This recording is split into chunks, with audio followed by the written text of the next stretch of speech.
You are now rocking with that dude Pascal. We be going wild, Haitian in the building, so original. Got the haters catching feelings. Get your hands up to the ceiling and keep them held high. Cause St. Louis isn't ready. Forget about it, goodbye. Hold on, we just saying hi. Five somebody, rise up. Weekdays, catch us live. Somebody, let's go.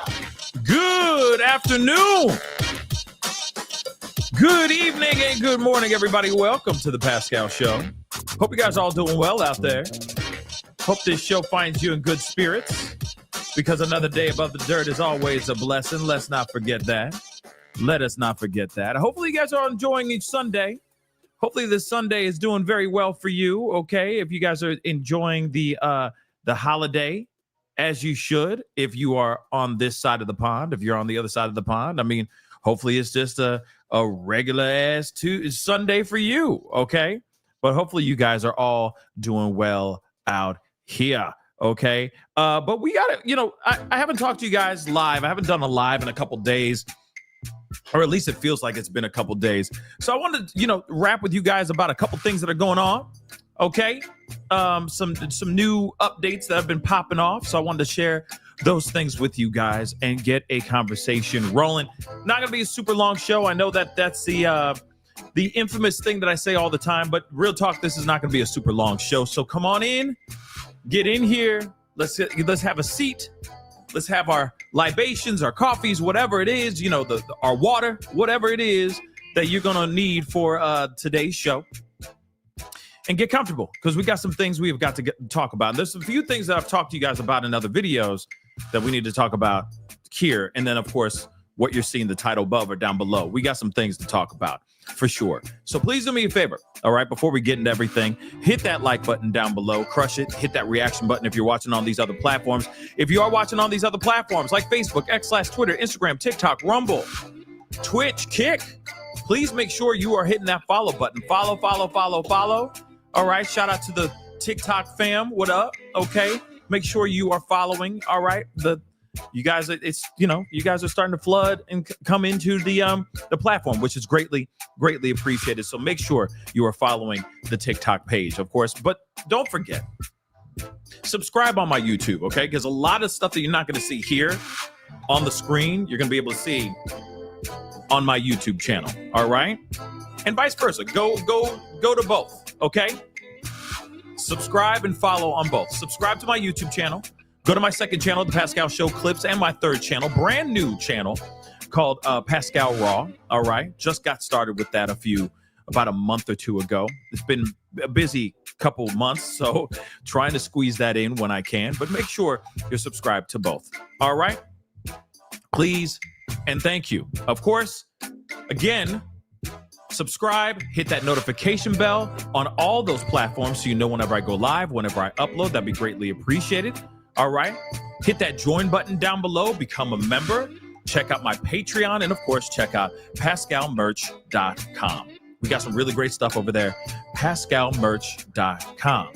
All right, guys, we got to get into some things. We got some conversations we have got to get into in this particular show. Like I said, it's not going to be a super long show because, we got things to do, holiday, Labor Day weekend, holiday things that we want to go and do. So, of course, this is going to be a shorter show than usual. How's that?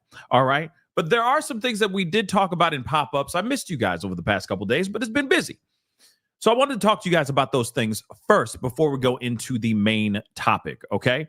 First and foremost, the DA came out with a statement, which we talked about yesterday, if I'm correct.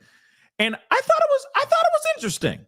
And this, of course, if you guys don't know what I'm talking about, if you guys are late to the party, we are talking about and keeping awareness out here in regards to the Emmanuel Haro case. All right. The young boy still has not been seen or found. Let me just make that abundantly clear. Young baby Emanuel, that young baby boy, 7-month-old baby boy. I guess technically he would be 8 or 9 months old now, allegedly from the grapevine. Okay. He's still not been found.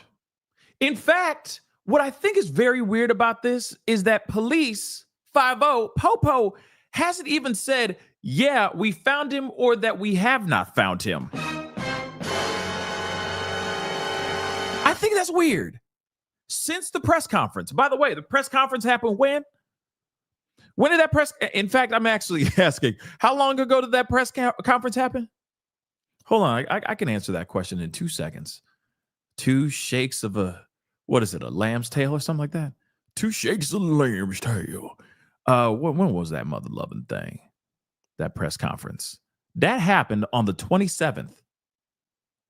Yeah, so that happened 4 days ago. 4 days ago, everybody. Okay, I want to make this very clear. All right, I want to make this very clear here. They haven't found nothing. I don't mean to be Debbie Downer. You know what I mean? Wah, wah. I'm not trying to be Debbie Downer here. Okay, I'm not. But they clearly have not found baby Emanuel. If they did, you know for a fact, everybody named Mama would be out here. You know for a fact, 5-0 would be out here. They'd be like, look, we found him. Pat ourselves on the back. You know what I mean? Ho, ho, ho, ho, ho. Look, we found him. Love us again, public, right? Wouldn't they? Wouldn't they? But according to that press conference, and here it is. I ain't trying to throw no shade. I'm just stating facts. Let me just say that. I'm stating facts. Okay?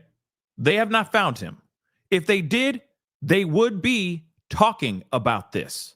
Maybe he's still, no, I don't think, Nikki, I'm sorry. I don't mean to be, like I said, I'm not trying to be a Debbie Downer.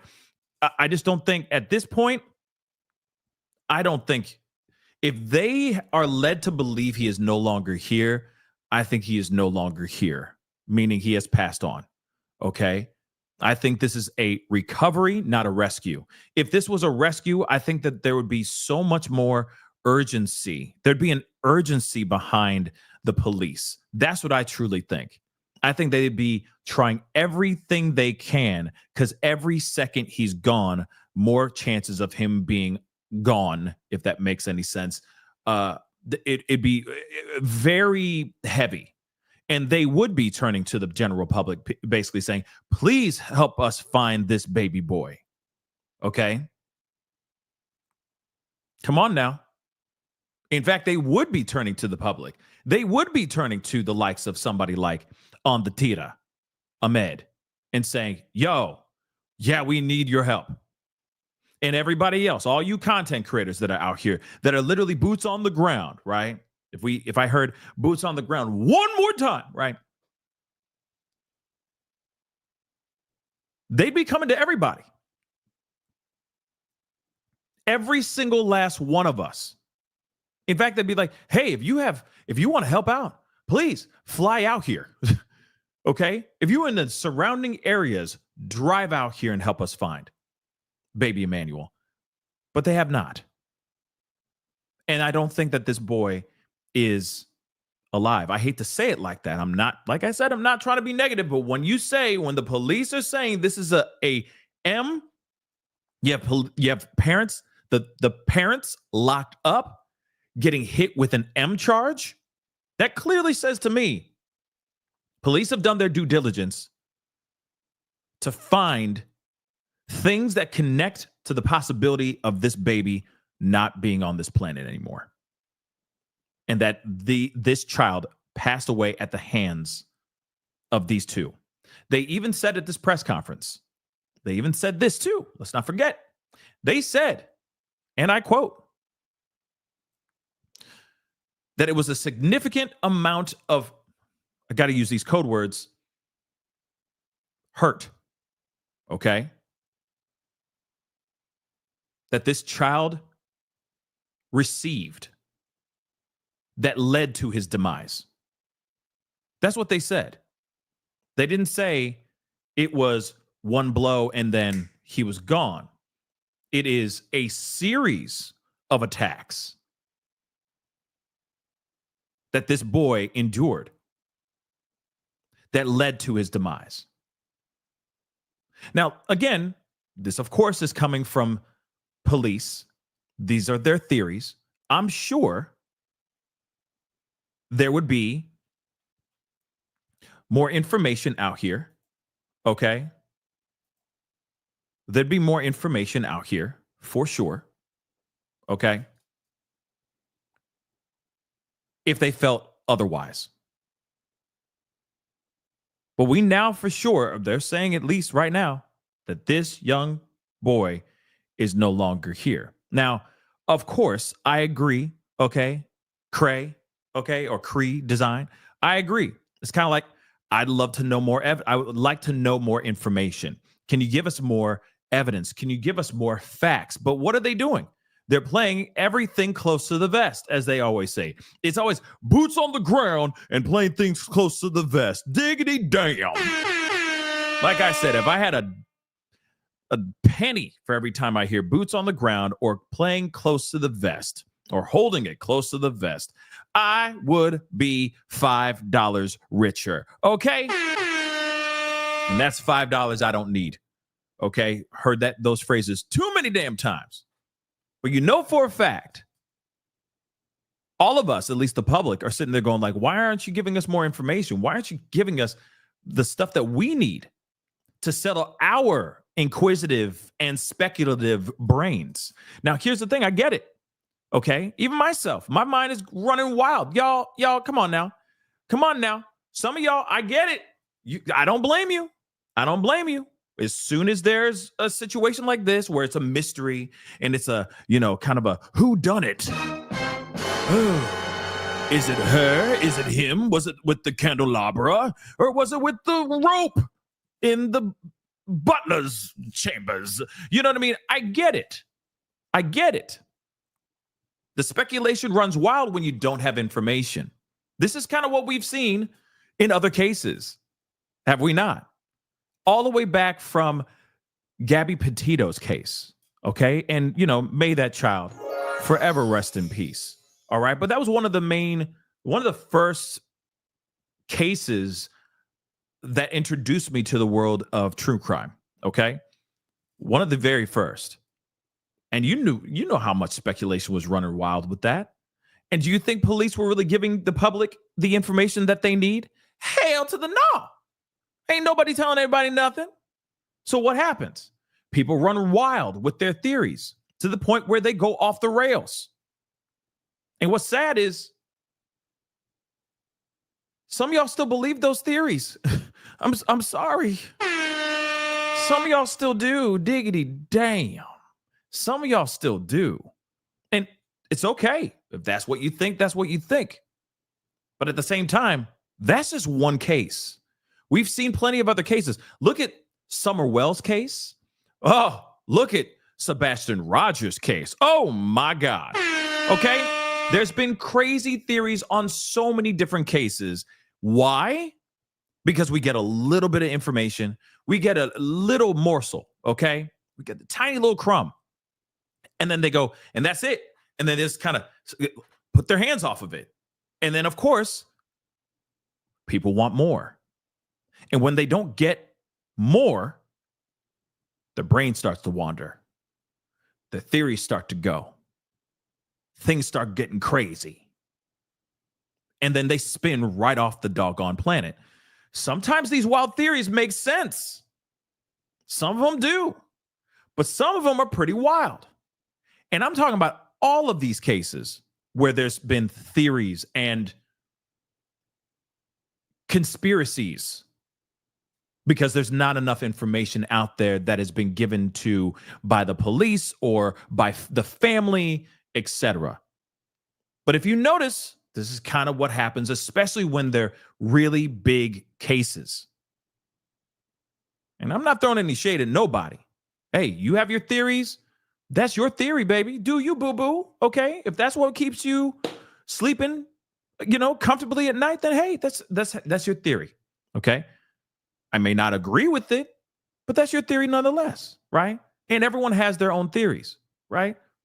Now, I think with this particular case, the one thing I'm really, really worried about, and it's already doing that, it's already tapping into the conspiracy side just a tiny bit.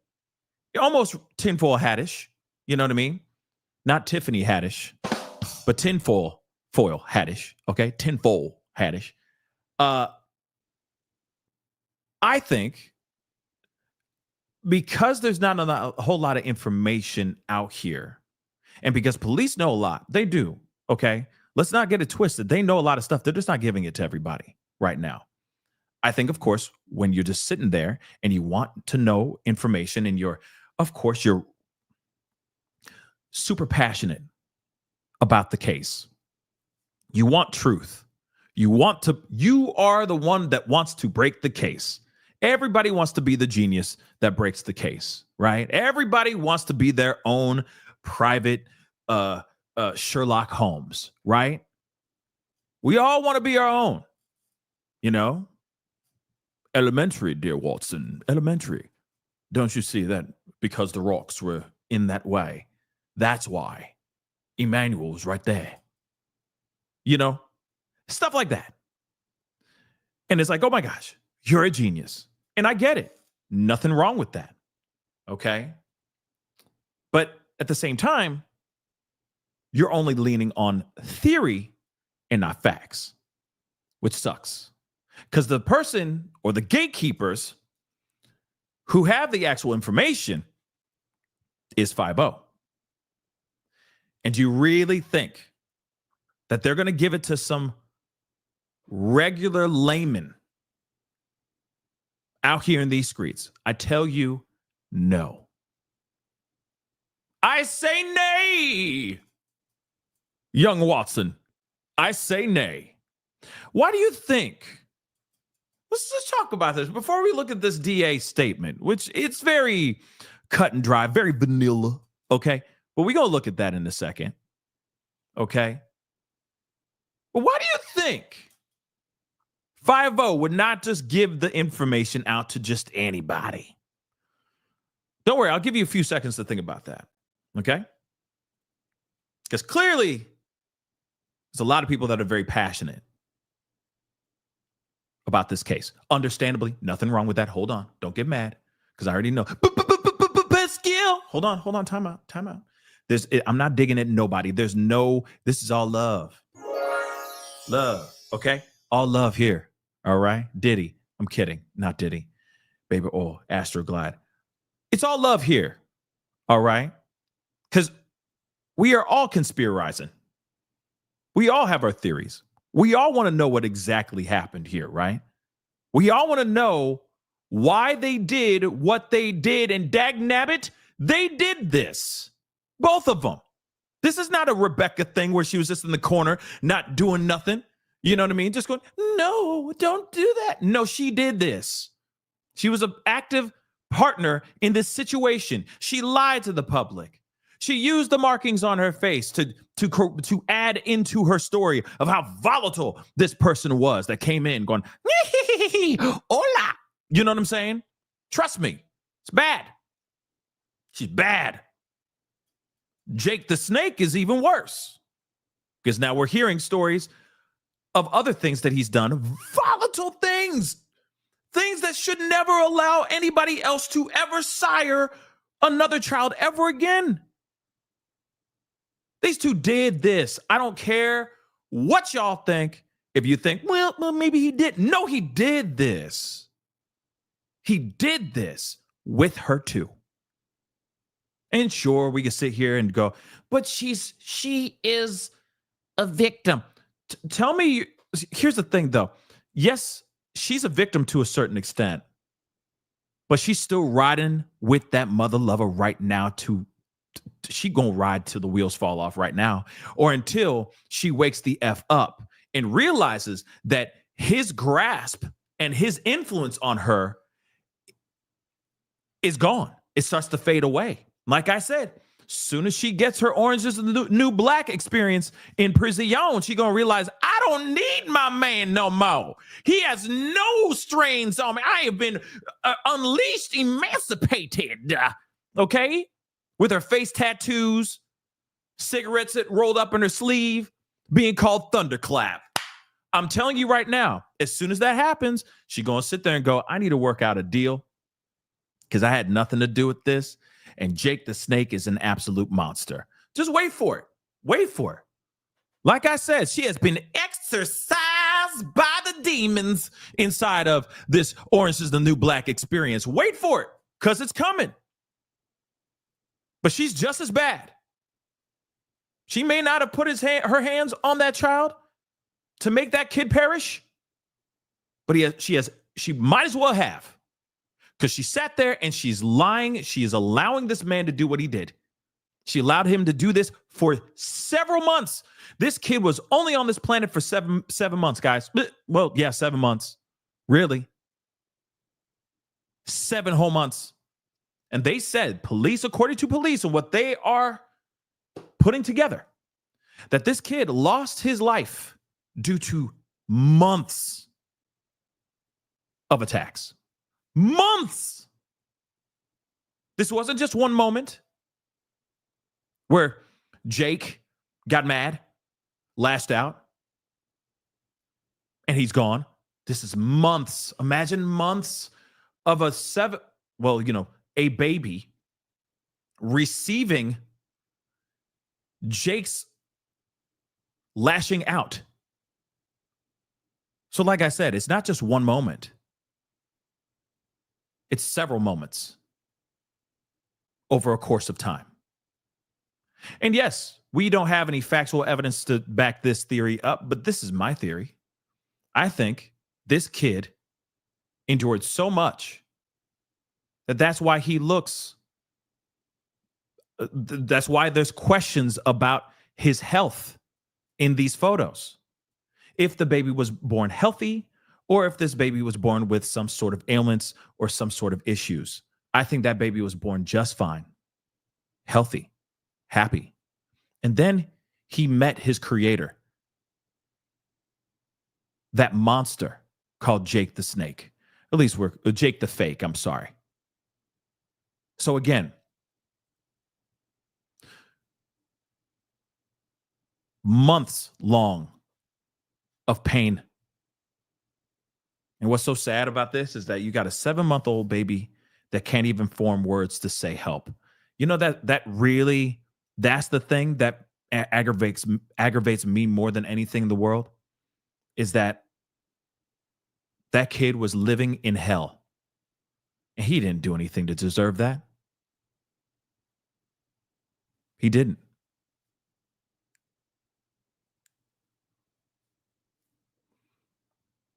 So this is why we talk about these things. This is the reason why we bring these things up. This is the reason why there's people that are angry at the police for how they conducted and how they handled themselves at that press conference. It was wrong. The way that they approached people, us, as they say, keyboard warriors, social media, content creators, etc., was jacked up. Just in my personal opinion. I get it. There are things that are being said that aren't 110%, that have no backing. Word on the street is. But that's what they do when they do their investigations as well. They go off of what is being said in these streets. They follow a lead. That lead may not be incredibly right. It may be off. They still follow it, and it may lead them to a dead end. But nonetheless, that's what investigations do. And it's not only just social media, it's also the media too. Let me just point that out too. The media have been out here saying things too. They're reporting things. They're talking about this because this is a big case. This is international now. Huge conversation. Huge. But I tell you what, as soon as they run into a dead end, that's when they start turning to the public again and going, hey, Pubby, yeah, long time.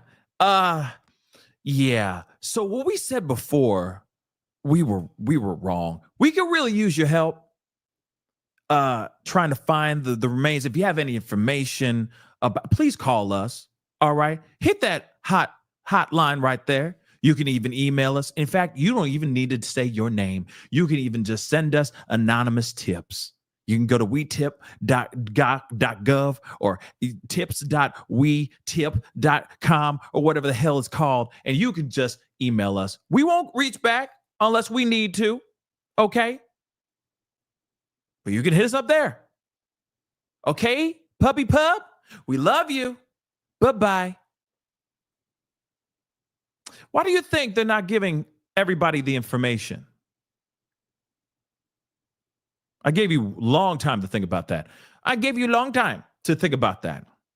Full Metal Jacket. Here's the thing. The reason why I think this, and of course, like I said, hey, listen, to our men and women in blue that are protecting all of us, hey, mad love and respect to you guys that are doing the right thing, all right? For all you good apples out there, I appreciate you. Keep protecting, keep doing what you do, okay? But the reason why, and this is not a dig at them, this is just what I feel in my bones. I think that 5-0, or at least local PD, and the DA, because he's up for re-election here, guys. Very important information to put into your brain. Put that bee in your bonnet, by the way. Keep that in the back of your brain. But I truly believe the reason why they're not giving us everything yet is because they don't want us to figure it out, and I don't think they want us to solve the case before they do. Yes, I said it. I said it very loudly. I don't need to repeat myself because I said what I said. They don't want some keyboard warrior to find this baby boy before they do. That's a bad look. It's a race against time. It's a competition as well against keyboard warriors and local PD. You really think that they're not going to tell? You really think that they're holding this information, at least some of the key pieces, the key elements? You really think they're not? Come on. Okay? Think about it for a second, y'all. Now, Angelica, you can disagree. That's totally fine. Hey. But that's my thought. Let me break it down. Let me tell you why. Okay? Let me tell you a little something on why. Here's the reason why I think this. Shout out to On the Tita. Okay? On the Tita has entered the chat. Here we go. Let's talk about this for a second. You got a guy who's been going out of his way, pumping in hours upon hours of countless work, blood, sweat, and tears, trying to find this kid. Oh, actually, even before he went out and put boots on the ground to try to find baby Emanuel, he was breaking the case. He was giving new updates. It almost seemed like every hour. I went to this property, or I went to this business. They said they have security cam footage. It's over there. It's with the 5-0, but I just wanted you to know that they do have security cam footage right here at this particular place. Oh, there's security cam footage from way back, from August 3rd, as far back as August 3rd, when, they see Rebecca rocking the marking on her eye, so on and so forth. They got security cam footage. I can't get it, but I'm sure the police have it by now, right? He even brought that dude on to his platform, the owner of that pawn shop, showing security cam footage of police going through the entire place and saying, hey, this is proof. It may not be the security cam footage, because the security cam footage, I'm sure, is in the possession of police, and it could hinder something in the case. But the guy goes on to his show and says, hey, this guy is real. It's real, guys. I'm not lying. Here's the information. This guy's hot on getting everything, all this information. So much that, according to what Anatita says, or Ahmed says on his channel, he says that police were reaching out to him to get information and get videos, etc., from him. Huh? So then let's just jump ahead, okay? Jump a couple of weeks ahead. They have this press conference. A couple things were said that were weird as F, in my personal opinion. Number one, there was questions about her being seen at this particular at this particular pawn shop a few days before, more than a week and a half before baby Emanuel was reported missing on the 14th. They said that's not true. Huh? What? Why would you say that if it's, huh? Excuse me? Are we sure about that? Okay.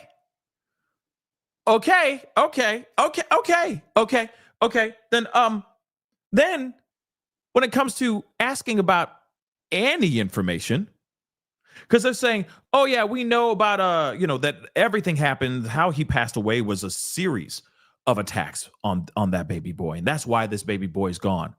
So you mean to tell me, like, what? They woke up one day and baby boy was gone after Jake attacked him or something like that, or something else? You're not giving us anything. Then when Ahmed asked, hey, I'm out there looking. Is there any places I can look?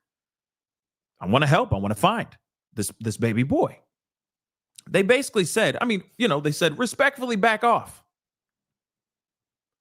Well, actually, the DA said respectfully back off. Then the sheriff walked up and said, I'm sick and tired of these social media content creators getting in all up in our business. Back off. Now, I get it.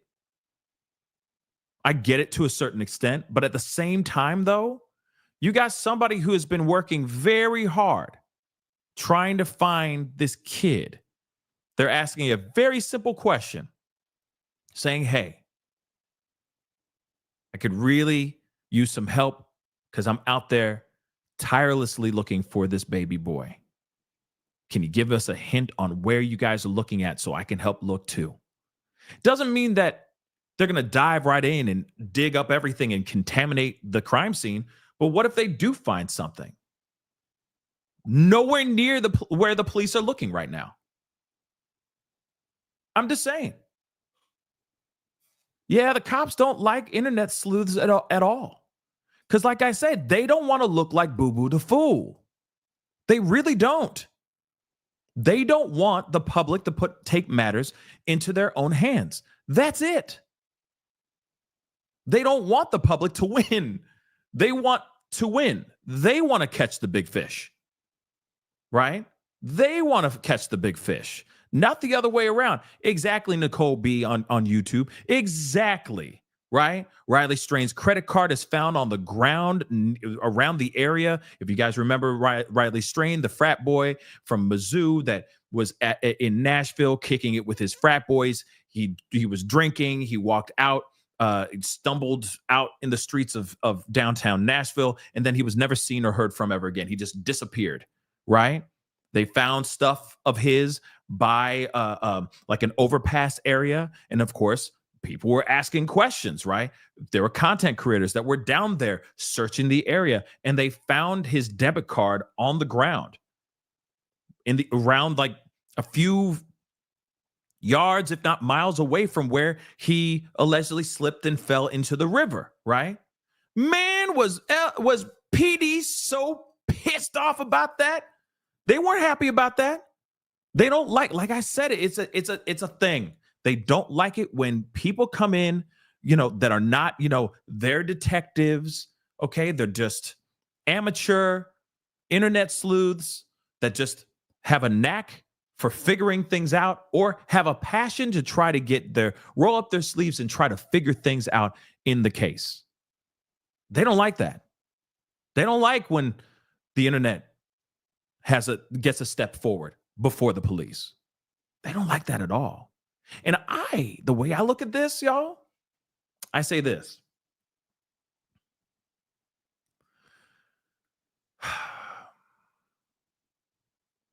This is the time more than ever that 5-0 should be embracing these, as they call them, keyboard warriors. That's what should be happening.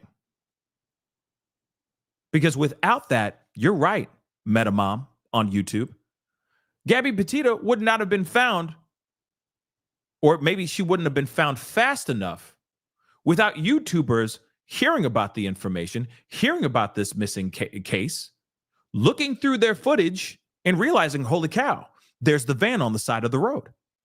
There's that van right there. And then within that time, they were able to find Gabby Petito. May she rest in peace. Same thing with Riley Strain. May Riley Strain rest in peace. But again, without them, without these internet sleuthing, things would not be figured out. Crazy, right? Crazy. But of course, that whole press conference angered a lot of people. It wasn't just Ahmed from on the Tita that got upset. A lot of content creators got upset about that comment or their comments, because it's not like they just said it once and they kept it moving. They said it 3 separate times, if my memory serves me correctly. At first, it was the keyboard warriors. Then it was keyboard warriors do this all the time. And then it was keyboard warriors. 3 separate times, if my memory serves me correctly. So much that the sheriff walked up. DA was still talking. Was like, oh, it looks like he has something to say. He walks away. Sheriff comes up and goes, yeah, these damn. He didn't really sound like that, but he's like, you guys need to back off and let us do what we need. We let us do our thing. Let us do our job. We don't need the internet sleuths out there, messing up areas and all that stuff, just trying to find this baby kid, this baby boy. Ridiculous. When a lot of times we're helping. Where a lot of times the only reason why they don't like this either is because they don't like feeling the public breathing down their neck. Every time that there's an upload of some sort, a live video, a TikTok, a reel, a short, anything revolving around a hot case, it's more pressure being applied onto 5-0. And they don't like that. They don't like knowing that the public is going, where's the baby? As much as I hate that phrase, okay? As much as I hate that phrase, where's the baby? But where's the baby? Right?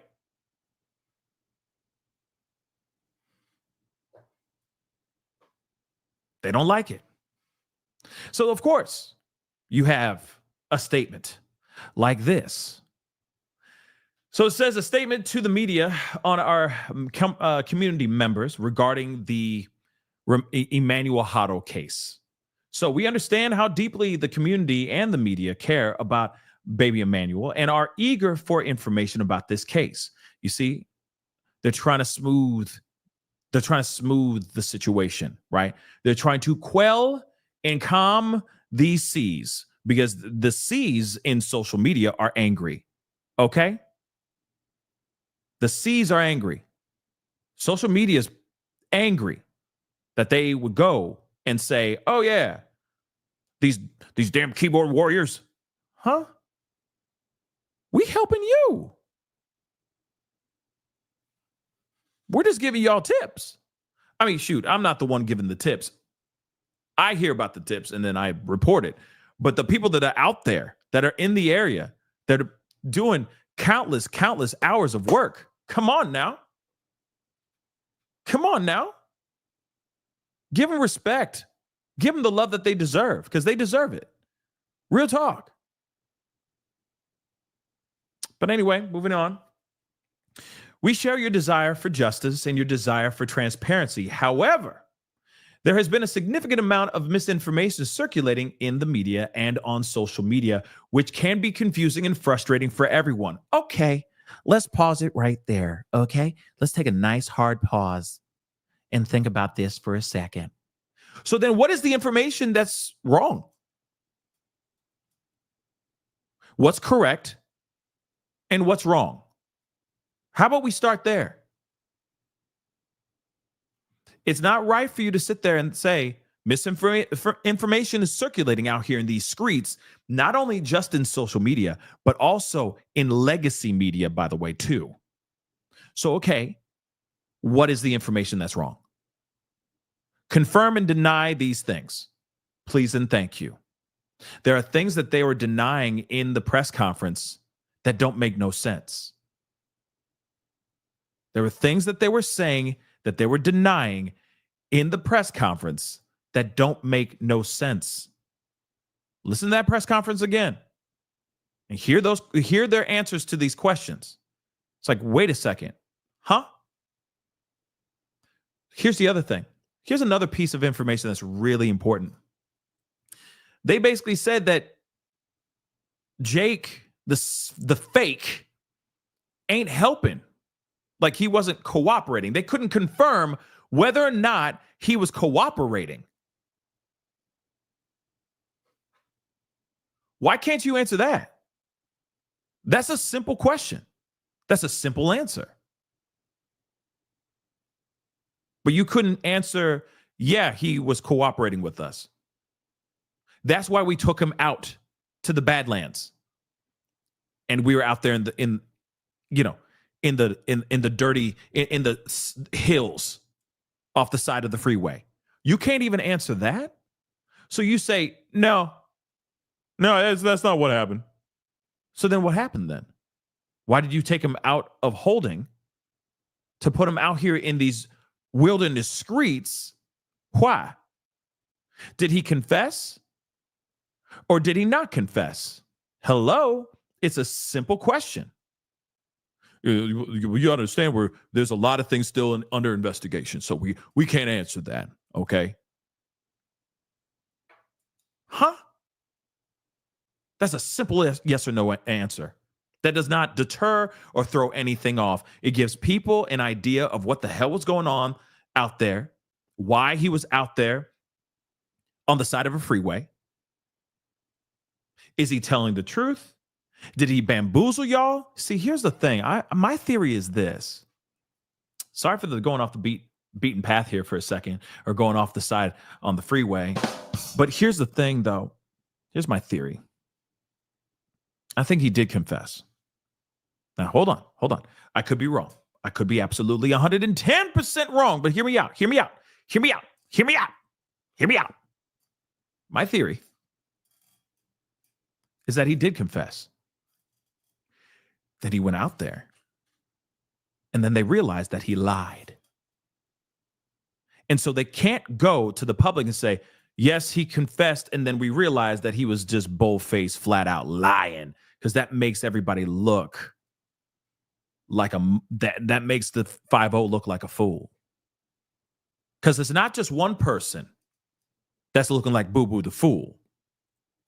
It's the entire department looking like Boo Boo the fool with their pants on the ground. You see what I'm saying? I think they got bamboozled, led astray, run amok. That's what I truly think. But they don't want to admit that out in the public, because then that makes them look like a damn fool, standing there with egg on their face. Whoever came up with that phrase, I don't understand that saying, but you know what I mean. Okay? Looking like a damn fool. So, of course, they're going to sit there. Well, a lot of these things, ma'am, are under investigation. So we're going to. Next question. Just saying.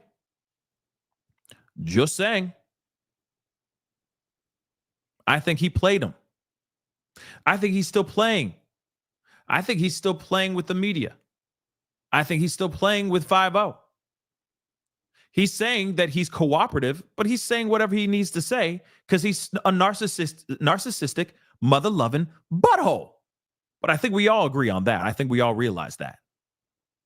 This is somebody who's going to do everything he can to try to look good in the public eye, but in actuality, behind closed doors or behind the jail cell doors, he's a butthole.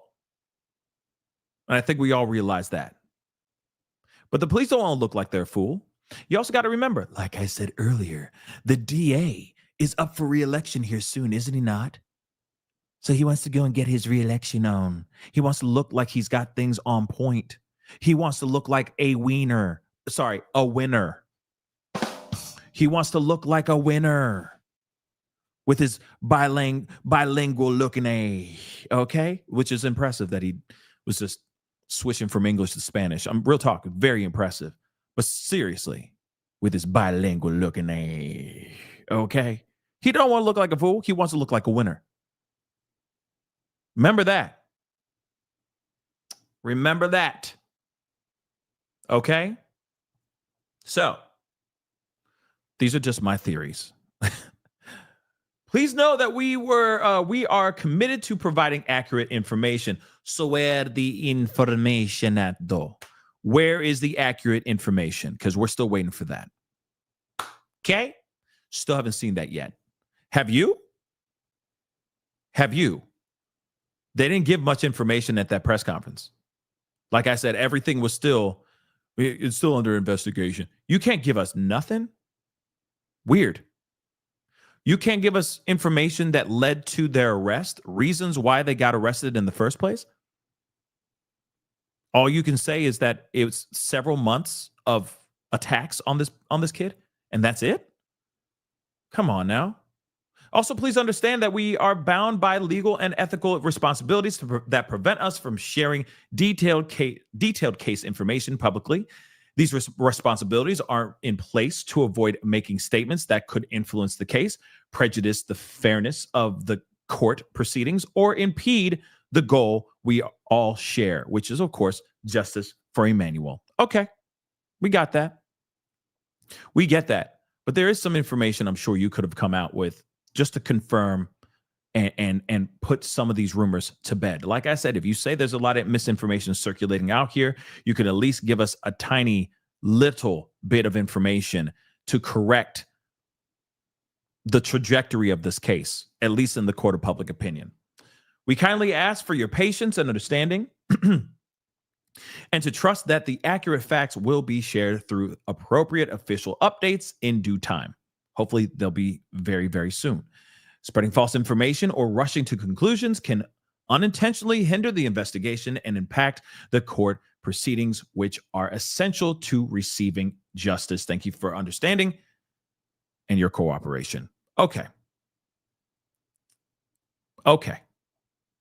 I feel like this was just them putting this out to try to make everybody happy, because there's a lot of people that are very angry at how they were treated, not only just on the tira, okay, but how they treated the people that are out there that are putting in countless hours, donating and devoting their passion, their time, their energy, their money to go and try to find this baby boy. I think that's wrong, how they kind of came at the social media content creators, those internet sleuths, those internet journalists. Here's the thing. Media is finally starting to embrace internet journalists. Slowly but surely, it's starting to happen because they realize that there is a lot of talent on the internet, and there's a lot of people that are putting out really good content.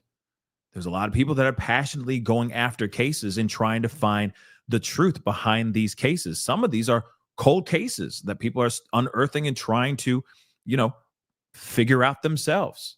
It's absolutely commendable, right? 5-0 needs to start doing that as well. That's what I truly think. They need to stop being so old school and realize that these are the signs of the times, and that more and more people are relying on content creators for their information, for their breaking news, for their ongoing cases, for their commentary, for the truth. Eesh. Just saying. So again, I think that there are a lot, Harvey, yes, there are a lot. I agree. There are a lot of amateurs on the internet and don't know a damn thing, or they just say anything because they're hoping for getting views. Man, there are things that I've seen online about Emmanuel Haro's case that I'm like, wow, that's so wrong. Wow, that's not even true. Making AI videos, making them look like they're digging through rubble, looking like they're finding the baby boy. There's videos, there's articles out here saying the baby, like that he's been found, stuff like that. It's insane, okay? It's insane. The information that is out here, the misinformation, the fake news that's out here, it's insane, okay? But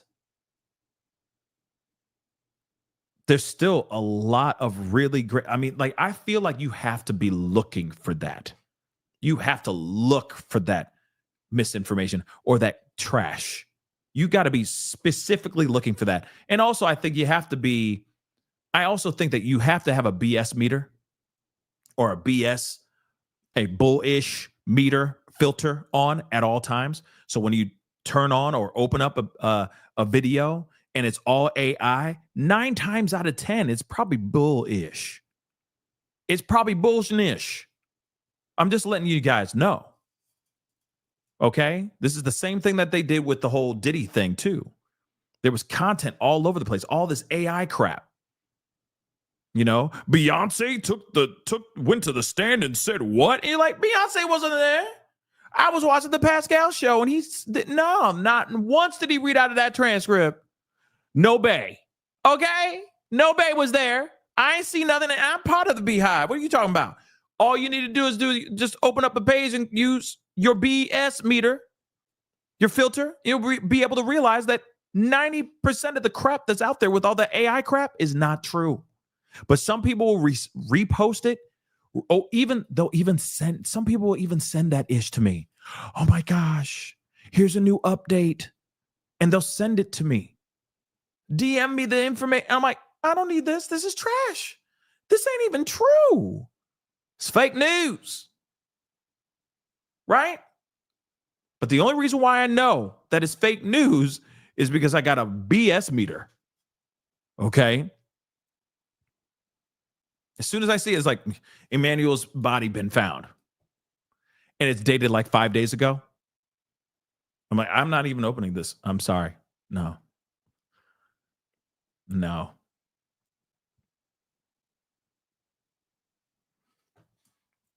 But that's the thing. Not every single person that is out here making content is out here just trying to grab a bag. Some people are out here, I feel most people are wanting to tell the story. They find the story compelling. They want to be on top of it. It's a big story. People are coming to that particular platform for the information. So they give people what they want. But yes, there are people out here that will lie. Shoot, there was a dude who made fake audio of the BK, Brian Koberger, Idaho Force situation. Remember that? Dude made that just so he can get a few clicks. Some diabolical stuff.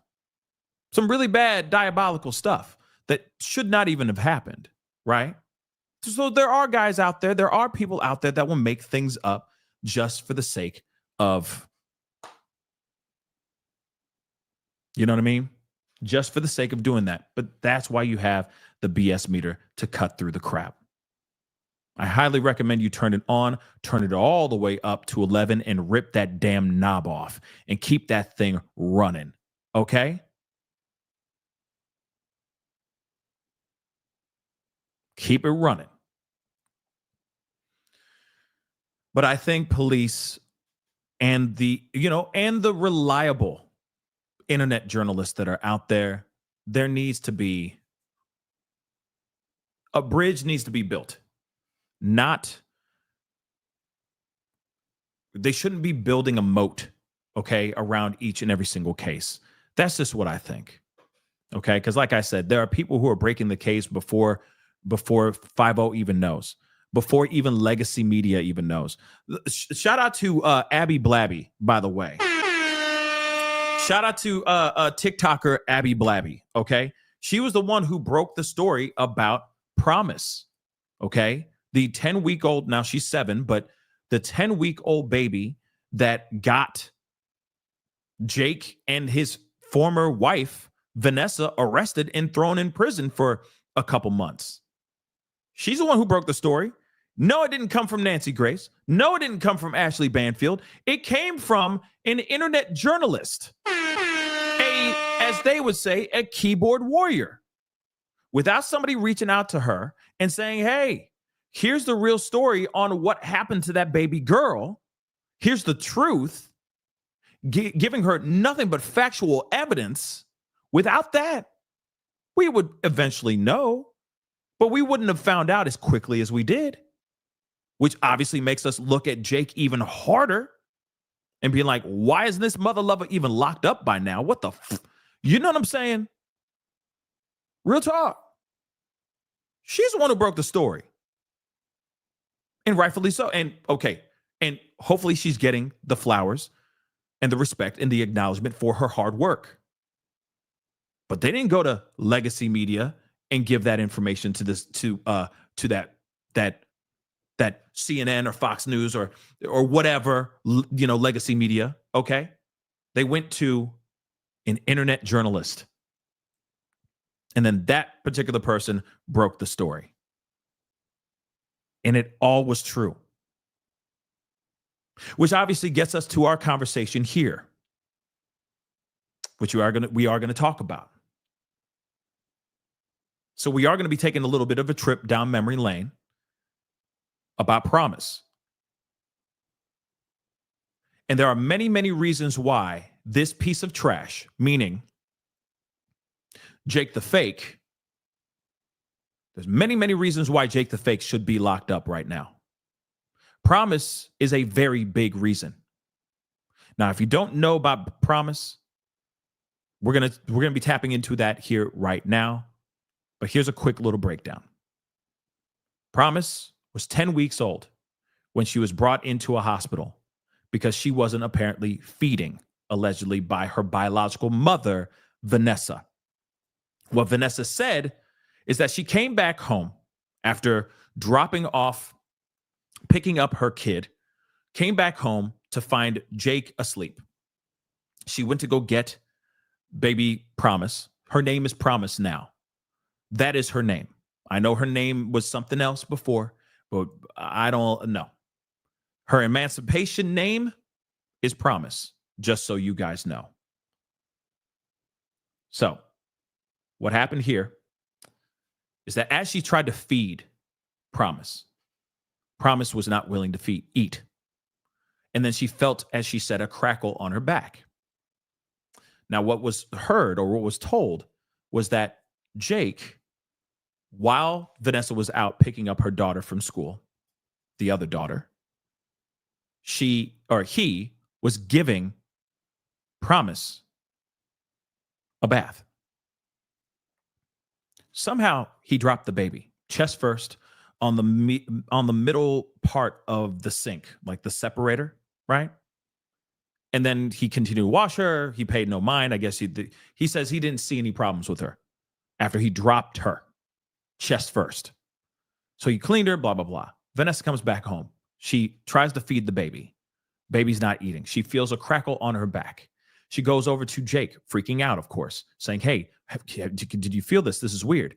He feels the crackle, and he's like, I didn't feel that before. I never noticed that before.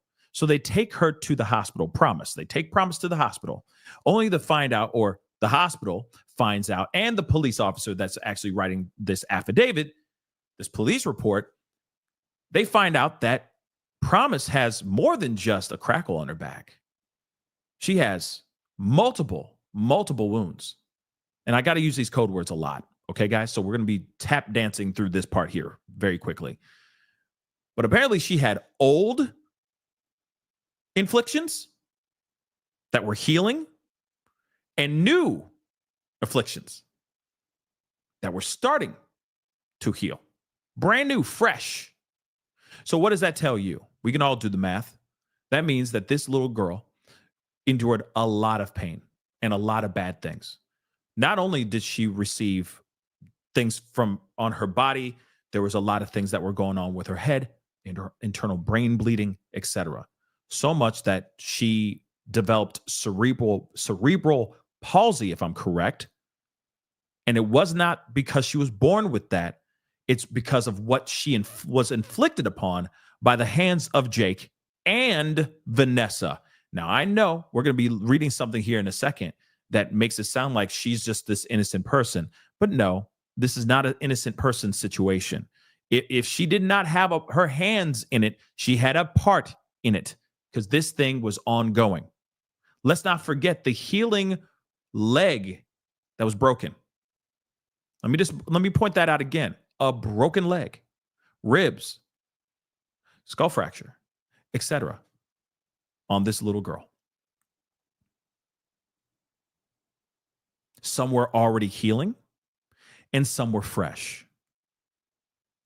So in other words, this man and this woman, these two monsters, in my personal opinion, took that baby girl's life. So now that girl cannot walk, cannot talk, cannot see. She lives off of a trach. She has a trach.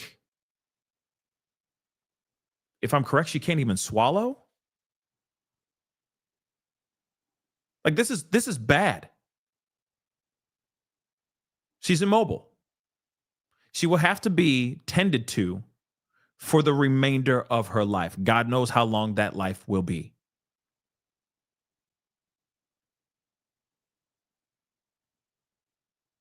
She was 10 weeks old when they did this to her. 10 weeks old. So think about what happened to Emanuel. Allegedly once a born healthy boy, to the point where now he has a lazy eye, he has cognitive skill issues, he has like developmental issues. Why would he have those if he was born a healthy boy? Now, I want you to remember, this piece of trash and his then wife pled guilty. They took a plea deal. Both of them did. And they spent 6 months in jail, respectfully. And then they went to this like a program for child A, if you get what I'm saying.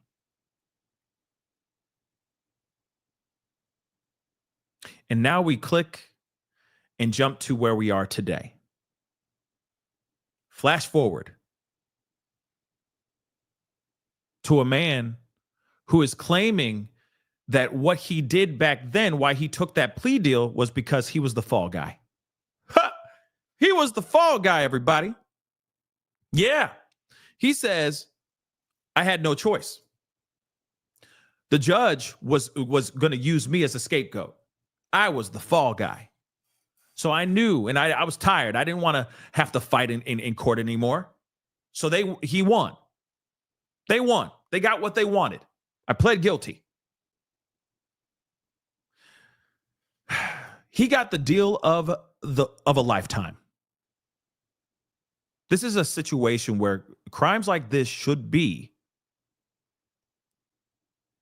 held at the fullest extent. They should be punished within the fullest extent of the law. Crimes like what they did to this baby girl should have had him for life. No possibility of parole, no nothing. If you really think about it, then that means he would never have given birth to Emanuel. Now, I know some of y'all were doing the math and going, well, wait a second. If you carry the 1 and it's divisible by 2, and if he stayed in prison, then wait, could Hector Haro be the father of Emanuel?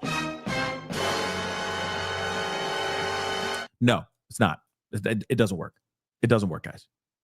Do the math. It doesn't work. Okay. Jake the Fake is the biological father of Emanuel. I know that there's been theories about about Emanuel's birth certificate and all that, but if he's going and getting checked up by the doctor and they have proof of that, then I would assume you would need some sort of birth certificate, proof that that is your child, right?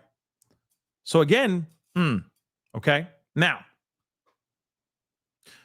with all that being said, I just wanted to give you that breakdown on what happened with Promise, because now the former mother-in-law, so the grandmother to Promise, Vanessa's mother, just so you know, finally speaks out, or not finally, she speaks out. in an interview. And I got some things to say about this. I do. I really, really do. I do. I do. Let's get into this, shall we? Let's get into this.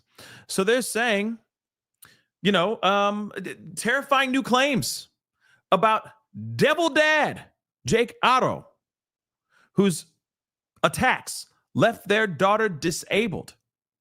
Promise, okay? Are revealed by ex-mom-in-law. This one's okay, and her name is Margarita Avina, okay? She is the mother of Vanessa, the ex-wife of Jake, who also went to jail for 6 months, or prison for 6 months, all right? She got the same punishment. So we already know about this whole situation about Emanuel being missing. Of course, if you do know where this baby boy could be, please speak up, okay? Speak up.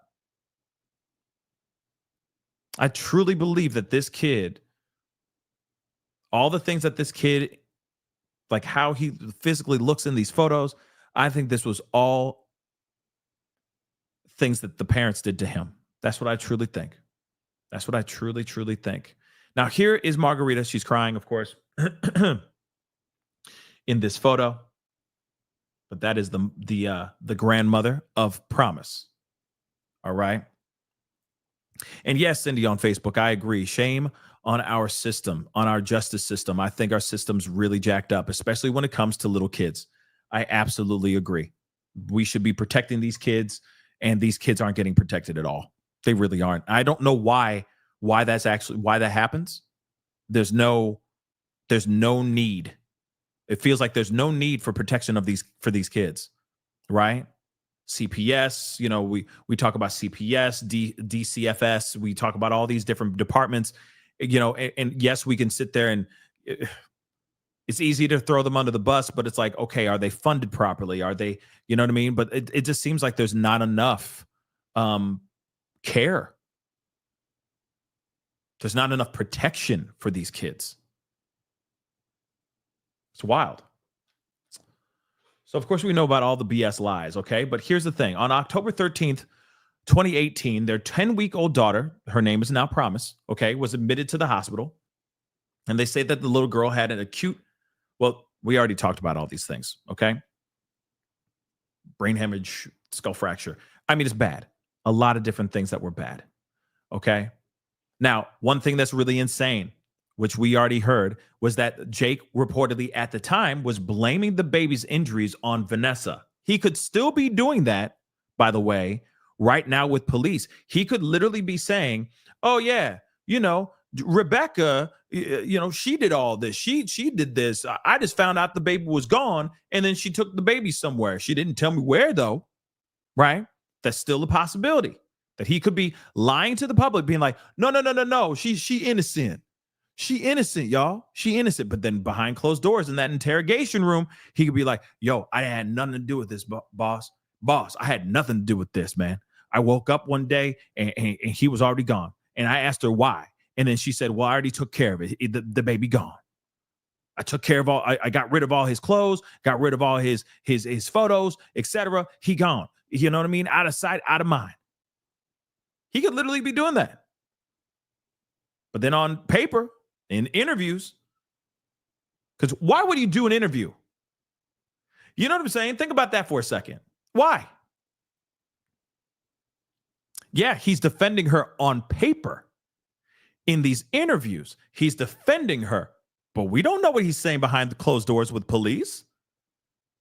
Like I said, he's trying to do everything he can to look like he's a good guy to the general public. Why do you think he had his lawyer guy, his Timu lawyer in the beginning, basically come out and say, yeah, on behalf, I don't represent Rebecca, I represent Jake, and what he says is this.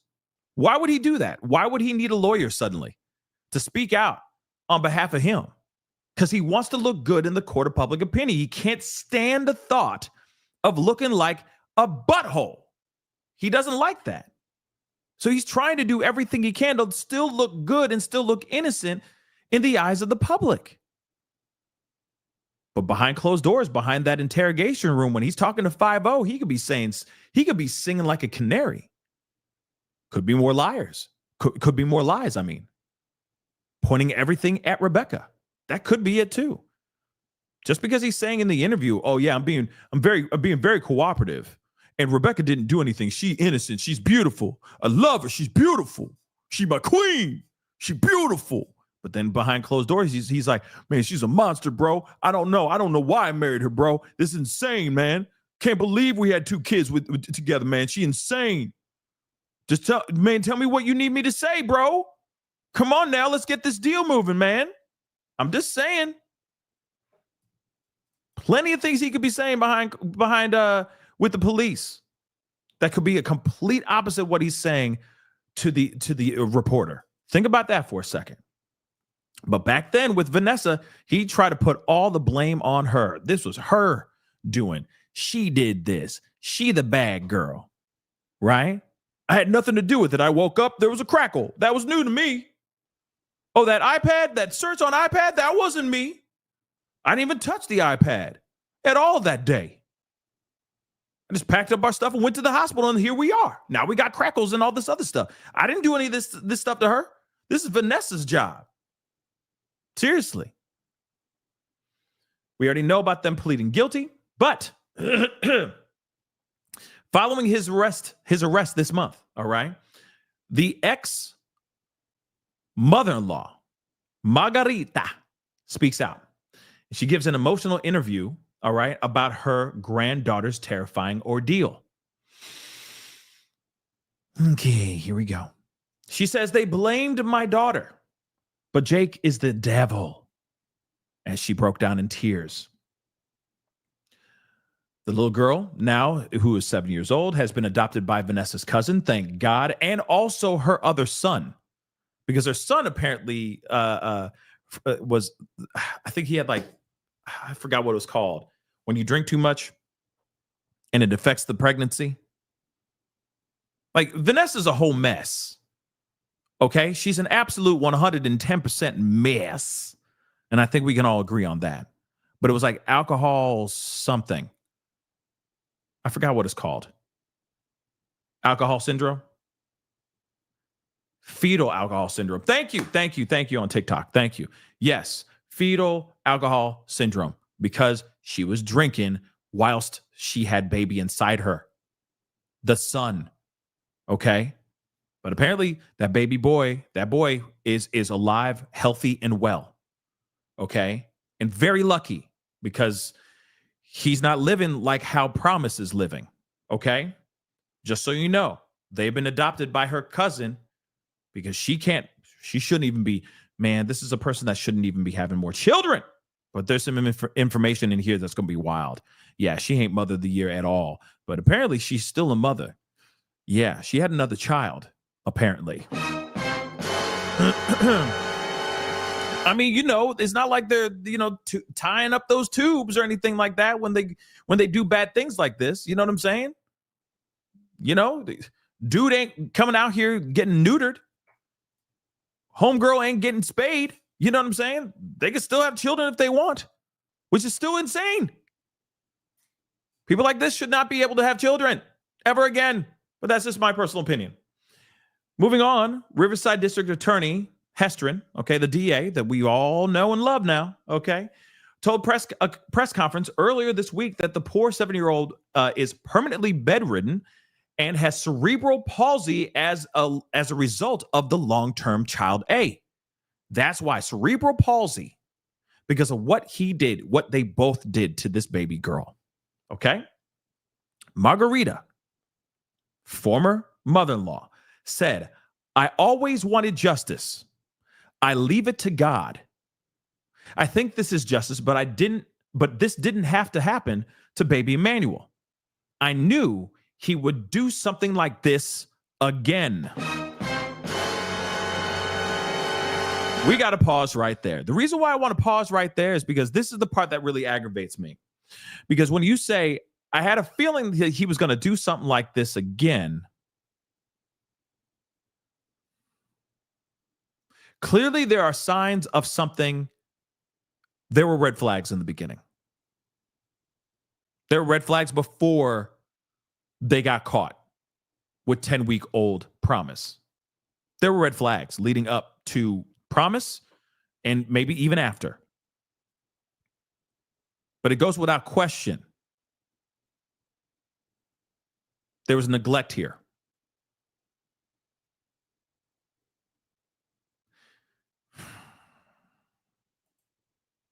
One second. Let's continue. She continues. She has more. She says, this poor baby, it's been traumatizing, but I knew he would do it. Look what he did to my granddaughter.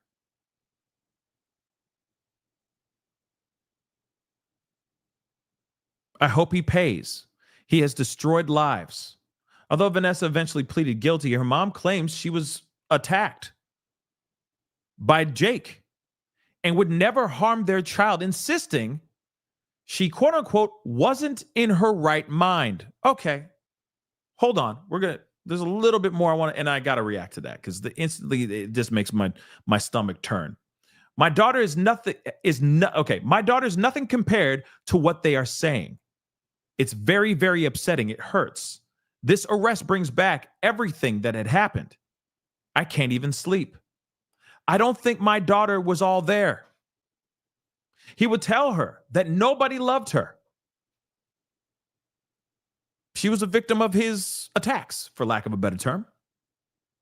I would grab her and say, you need to leave. You need to do something. She could never do anything. We're going to pause right there. So there's a few things I want to say here really quick. First off,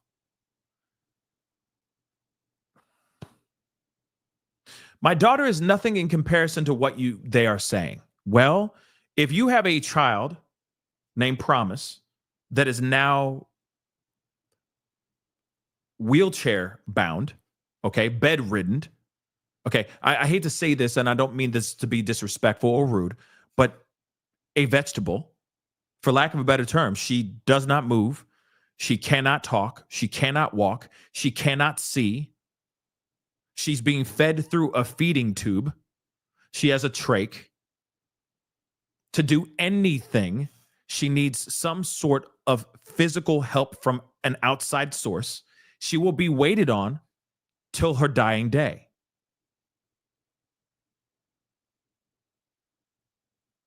You have that. Then on top of that, you have a son that also was, inflicted by fetal alcohol.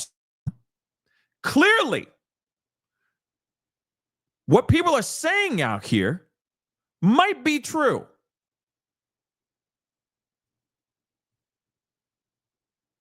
There is some serious addiction issues going on here for sure. Then on top of that, you got a man, a monster, raising his fist.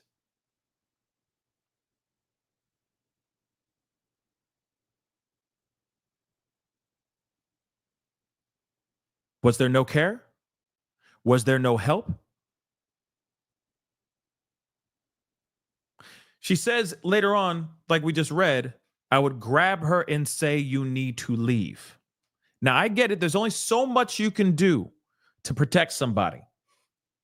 There's only so much you can do to protect somebody or get somebody out of the arm length of a monster.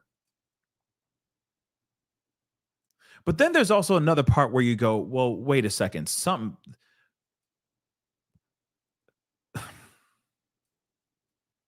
See, okay. The reason why I feel like I have a lot to say about this, because I have a very unfiltered feeling about this case, about this situation. That may sound like I am bashing. Okay? Victim blaming or something of that sort. And I'm not trying to do that. I want to preface that really quick before I continue. Because I'm not trying to victim blame. I'm not trying to make anyone feel bad or make anyone feel less than. But when you're dealing with a child And if you know something's going on, vicious, like if there's something viciously going on with your child or with a child that happens to be, even if it's your niece, nephew, your grandkid, it doesn't matter. You step in. You step in. You don't just step on the side and go, you need to leave him. You need to leave him and not do anything about it. If this person's that volatile and they're coming to you, the victim's coming to you going, I help, right? I need help. Then I feel like you do everything you can to step in and this is your business now. This is your business now. Am I wrong for saying that? And I hope I'm not, because I know people get really, really sensitive about these things, and I get it. So I get it. Let me tell you, it can be really hard to leave somebody, especially when you're in a volatile relationship. You don't know if you could do any better. You think you can't do any better. How about this? You're scared to leave because you know how violent that person can be. I get that 110%. I am not talking about that at all. I am talking about the fact that you have kids involved. And if you got family members that are also saying, hey, if you're a family member, you seeing that this is bad and this person needs to get out and it's really, really bad, man, I'm in their front lawn. And I'm calling, I got 911 on speed dial. Okay, it's already dialed. I'm just sitting there going, listen, you do anything to me or my kid as she gets her stuff, I'm calling 911. I don't care. Oh, and I got the strap with me. Okay? And every single one of these bullets that are in here got your name all up on it. Okay? So don't even try, bro. I'm being real. I will make it my business. You talking about kids. Now, of course, like I said, we don't know the full scope of the story, okay? But clearly, if she's saying, I would grab her and say, you need to leave, you need to do something. Maybe she couldn't. Maybe she needed that help. And then, of course, the next question I go is, what do you need help with? What do you need? If you need to leave, I got a couch right here. Bring the bassinet, bring the crib, bring all the baby food. I don't care. You don't need the baby food. You don't even need the crib and the bassinet. F it. Just come out. We will go get new clothes. I don't care if it gets me broke. Let's go. No. You here right now. Don't go back. Period. Don't go back. Don't worry about it. We got plenty of things. We'll figure it out, baby. Okay? Cavemen made babies. They didn't have cribs and bassinets. They figured it out. Okay? How do you think we're all on this planet? Come on now. Don't leave. You stay right here. Plant your ass right there before I do something. Sit your $5 ass down before I make change. You know what I'm saying? Sit down. You see what I'm saying? Aren't you going to do everything you can? Or am I just the one who's crazy?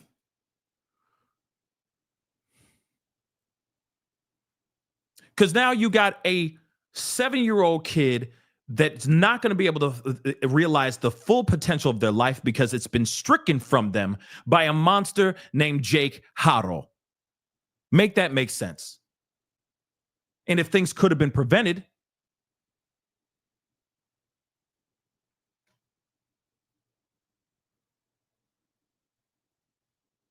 think about that.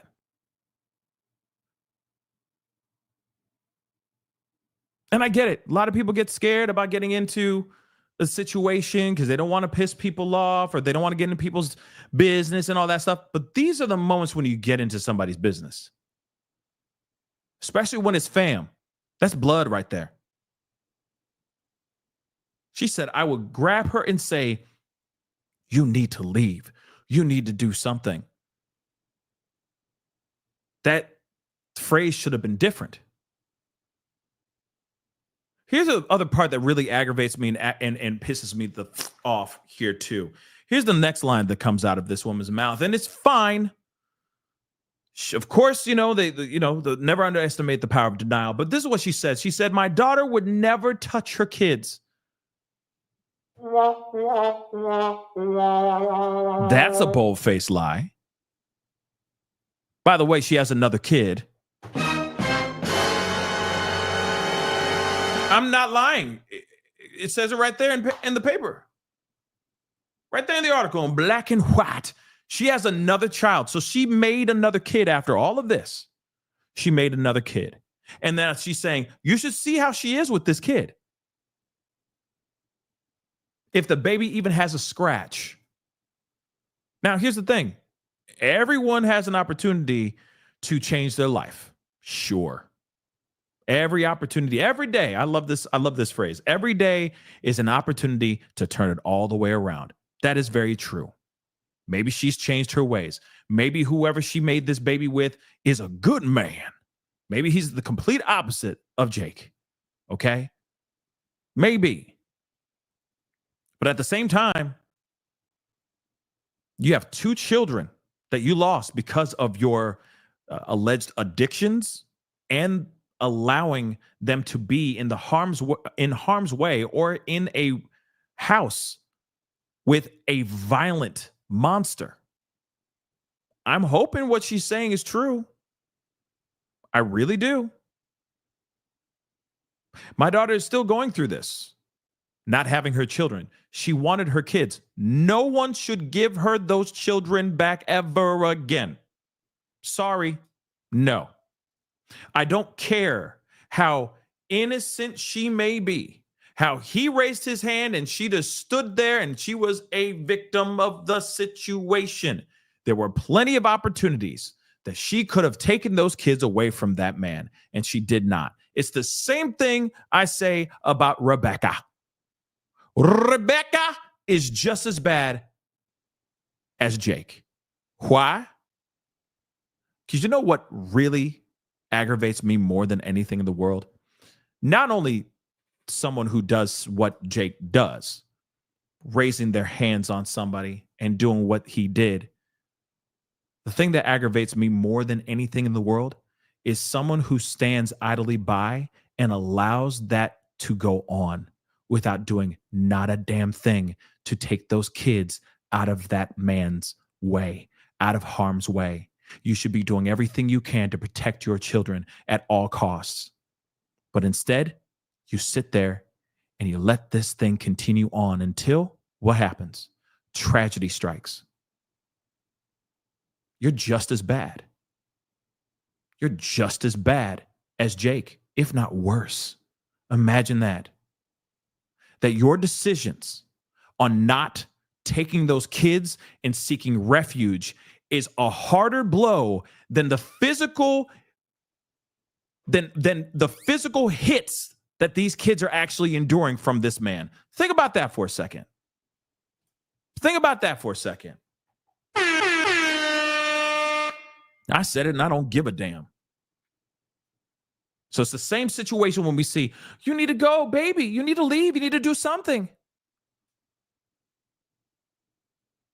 I'm sorry. Then the first thing I'm saying is, first word is yes, or first sentence is you need to leave. Next sentence is, I got a couch. I got a couch.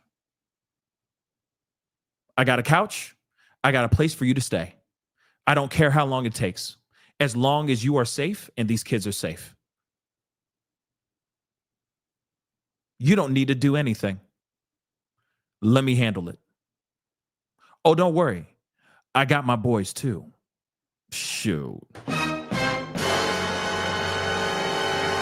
Their name is Smith and Wesson. I don't know. You know what I'm saying? And then I got real friends too. You know, I got real friends. I got real friends too.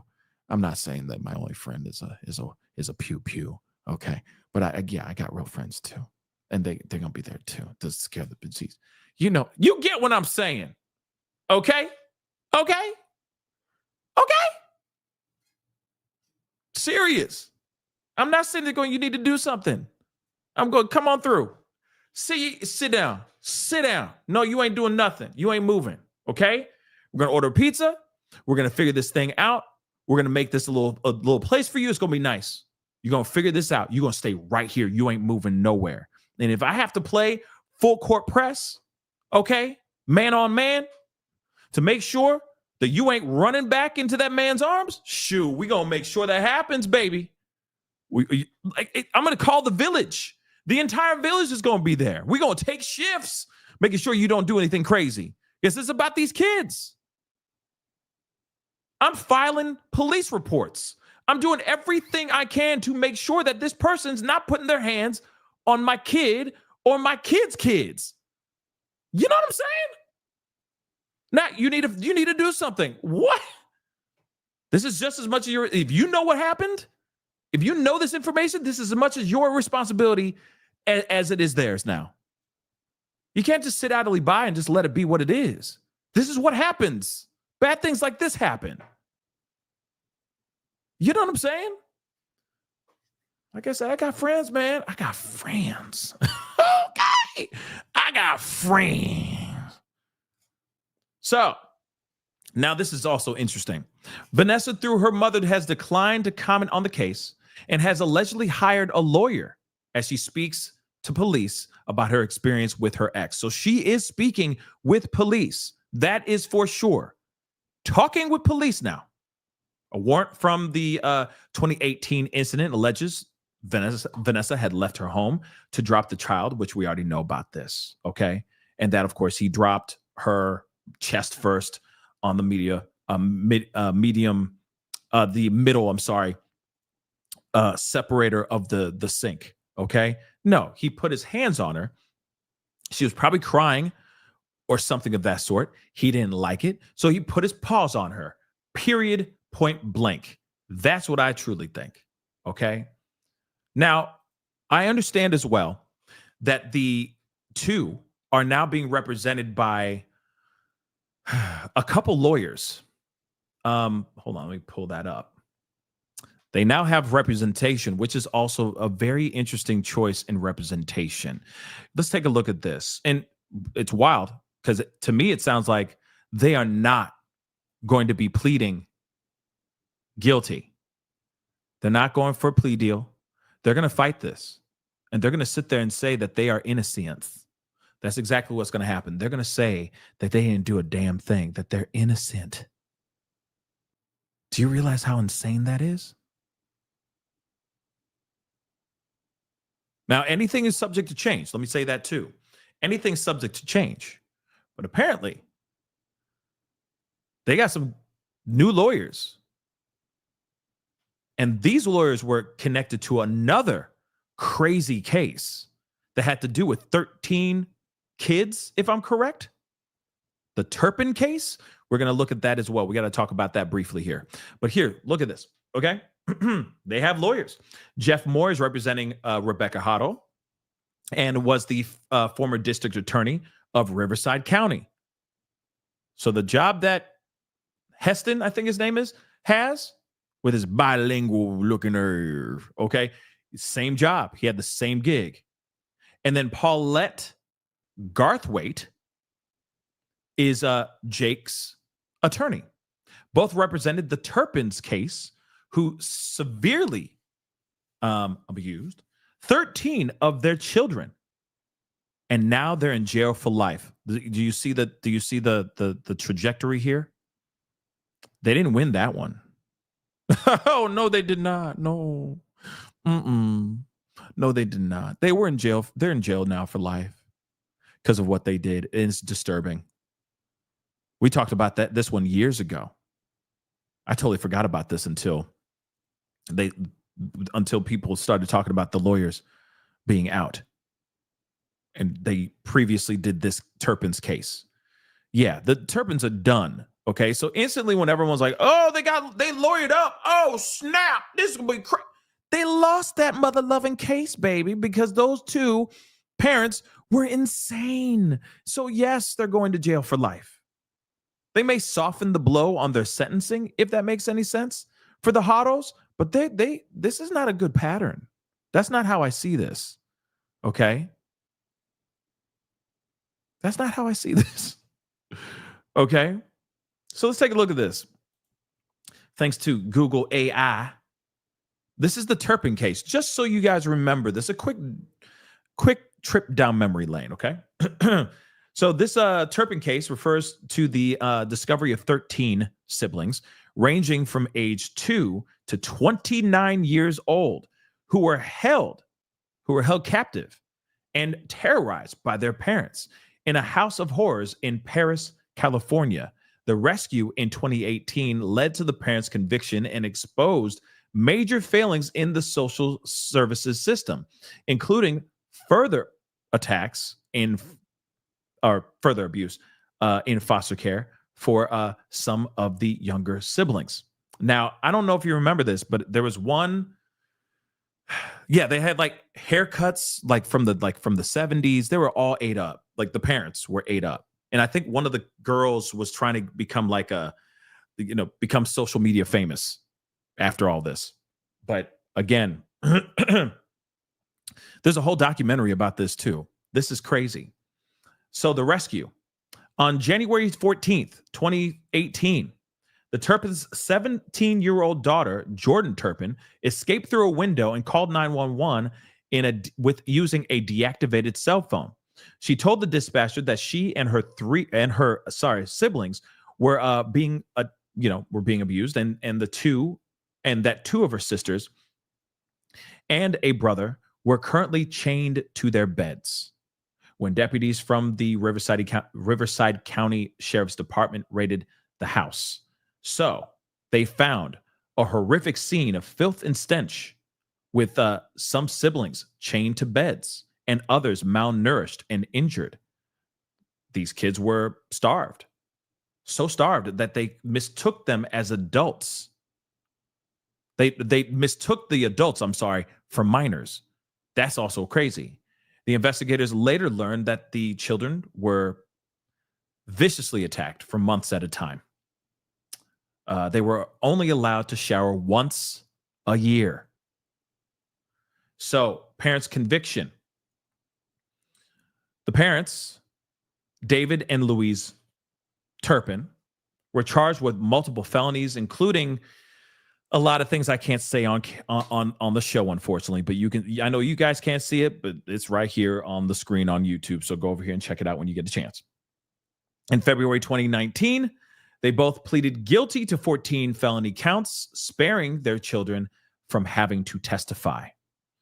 In April of 2019, David and Louise Turpin were each sentenced to 25 years to life in prison. And thank God they are there for life. Okay? Now, that is the case that these two lawyers took. And of course, they pled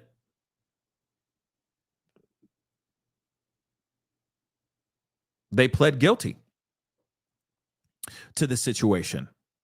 Now, is that what's going to happen here in this particular case? I don't know. Okay. Oh, yeah. Yes. It's absolutely worse than Ruby Frankie, for sure. Okay. That one's absolutely diabolical as well. But again, you got kids as young as 2 and as old as 29 locked up in that house, chained and terrorized. Only able to shower once a year.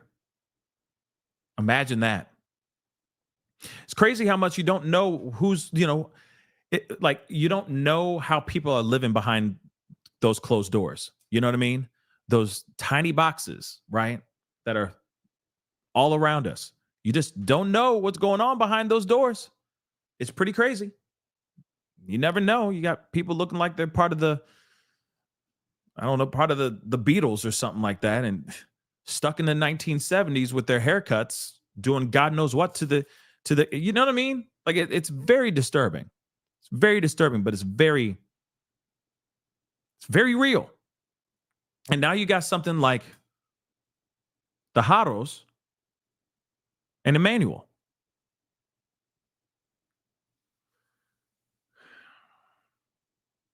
God only knows.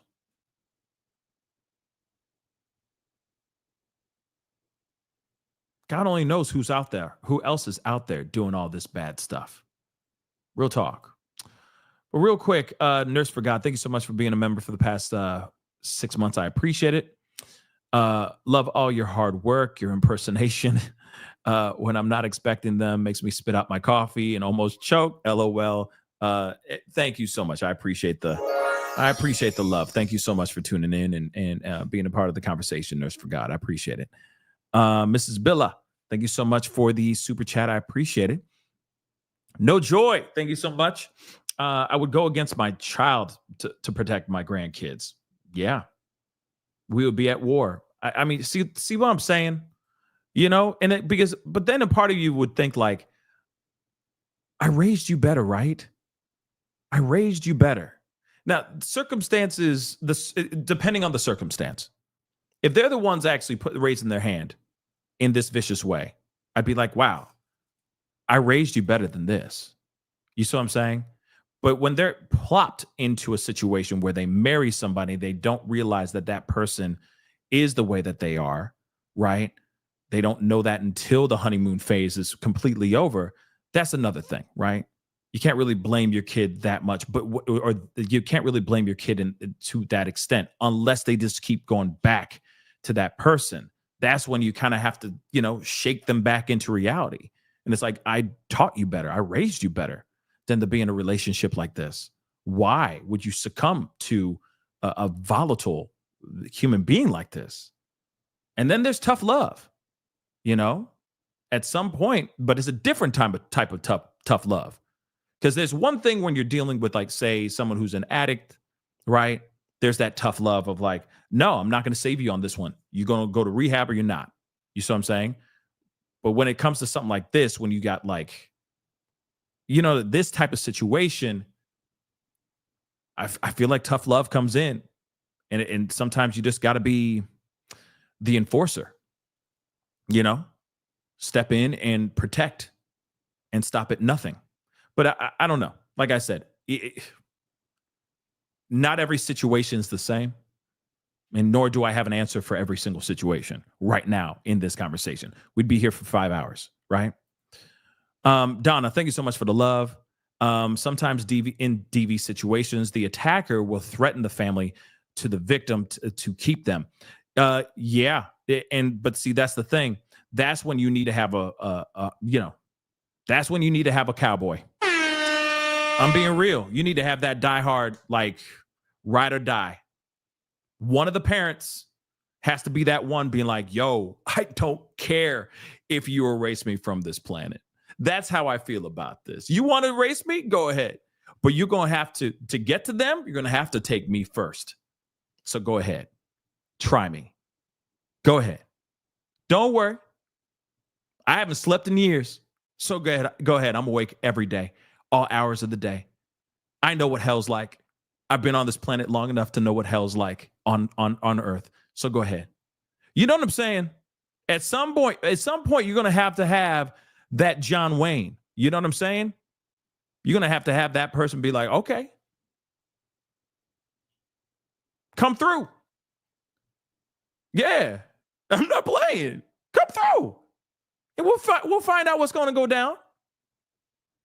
You see what I'm saying? At some point, somebody has to put their freaking foot down to protect. And you know who that person is. There's always one alpha in the family, or a couple alphas in the family, depending on how you were raised. You feel me? But at some point, this is the moment when they say it takes a village. This is when you call up those people. That's when you call up reinforcement. And then you always have 50 right there on speed dial. Oh, and you always got that piece. As long as it's legally owned, you always got that piece too. I'm not sitting here saying bring it out and go, brah, brah, brah. No. But at least it's there. And they know, okay, all right. Don't step any further. All right.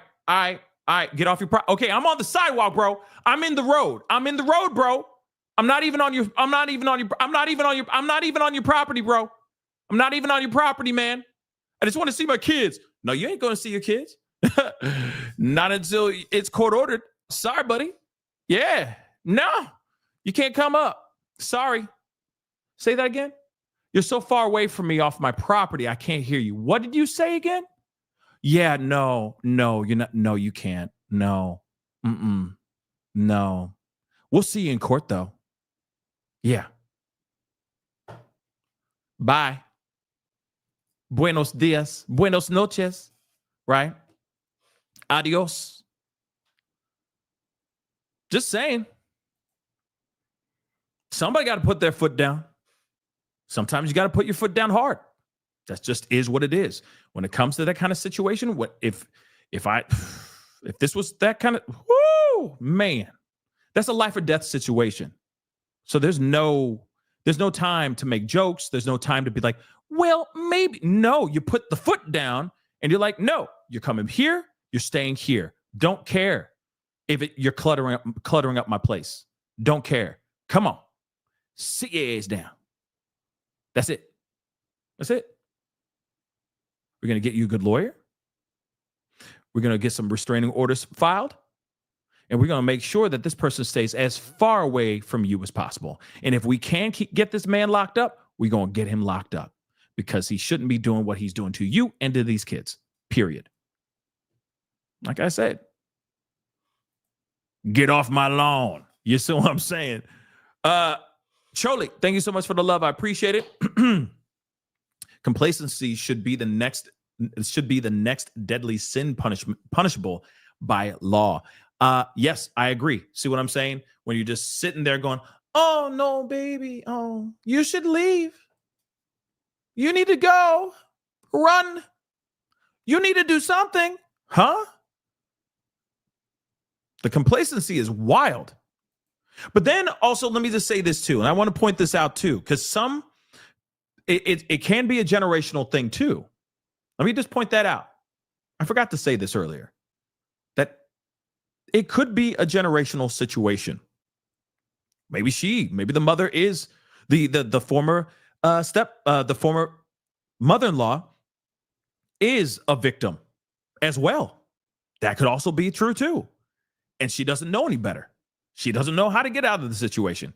She endured it because she wanted to raise the kids in a full, solid home, not a broken home. That could be it too. So all she knows is, maybe you need to go. Maybe you need to get out of there.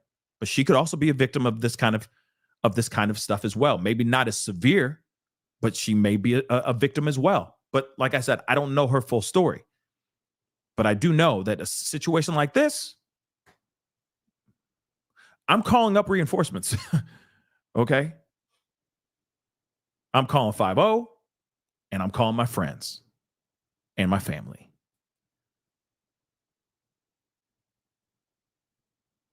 Just saying.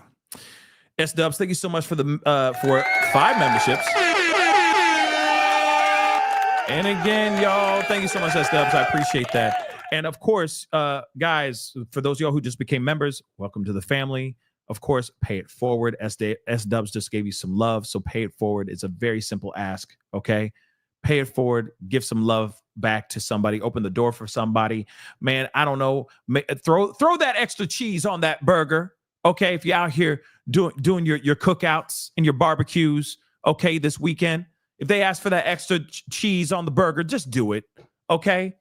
People are trying to be nice out here, okay? Simple little things make the world go round. My Miracle Mama, thank you so much for the love. I appreciate it. Thank you so much for the sticker. What up? Thank you so much. I appreciate that. But yeah, like I said, if they ask for that extra cheese, just give it to them. Don't look at them sideways, all right? Or if they come in with all fancy, bringing in like salmon to the cookout, don't look at them weird. Just go, all right, bet. Okay, you pescatarian looking ass. Go ahead, throw it on the grill. It's all good. There's plenty. Let me move this over here. Let me move this steak over here. Hold up. Oh, there's plenty of room. Go ahead, baby. Go ahead. You want that salmon?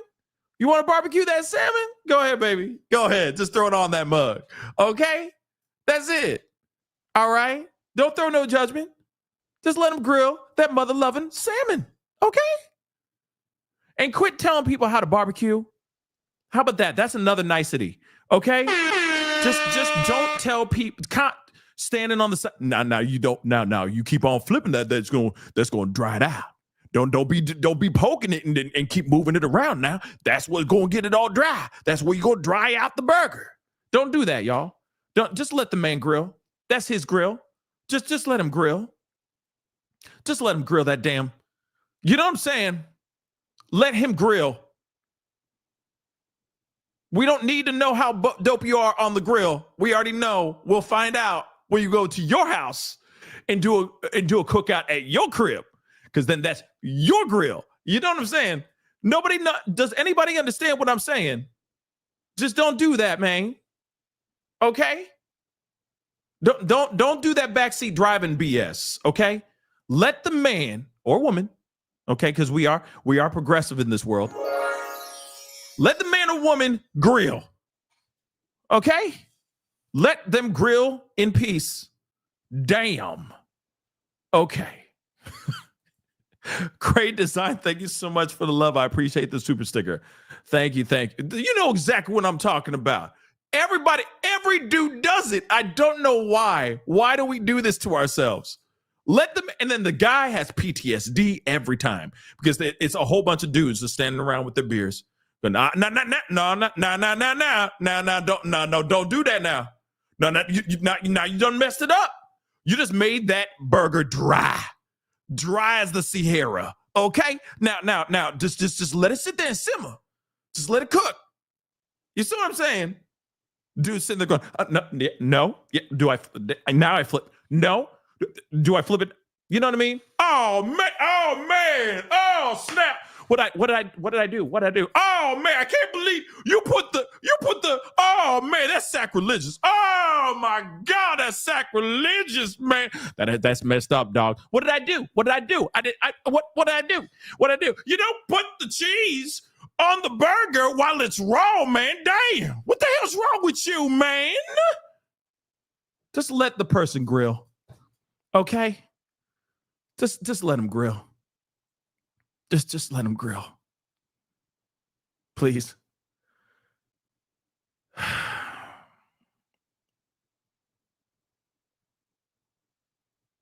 Nobody understands that. I guess it's a guy thing. Okay? Fellas. Fellas, do you understand? You know exactly what I'm talking. Yeah, who grills avocados? Yes, exactly. What the hell? What the? Oh no. Oh, who grills avocados, man? What? That's supposed to be like the guacamole. You know what I'm saying? Mash that in. What the hell you doing with it? Why is this on the grill, man? What the hell is this? It's like hot jello. What the hell's wrong with you, man?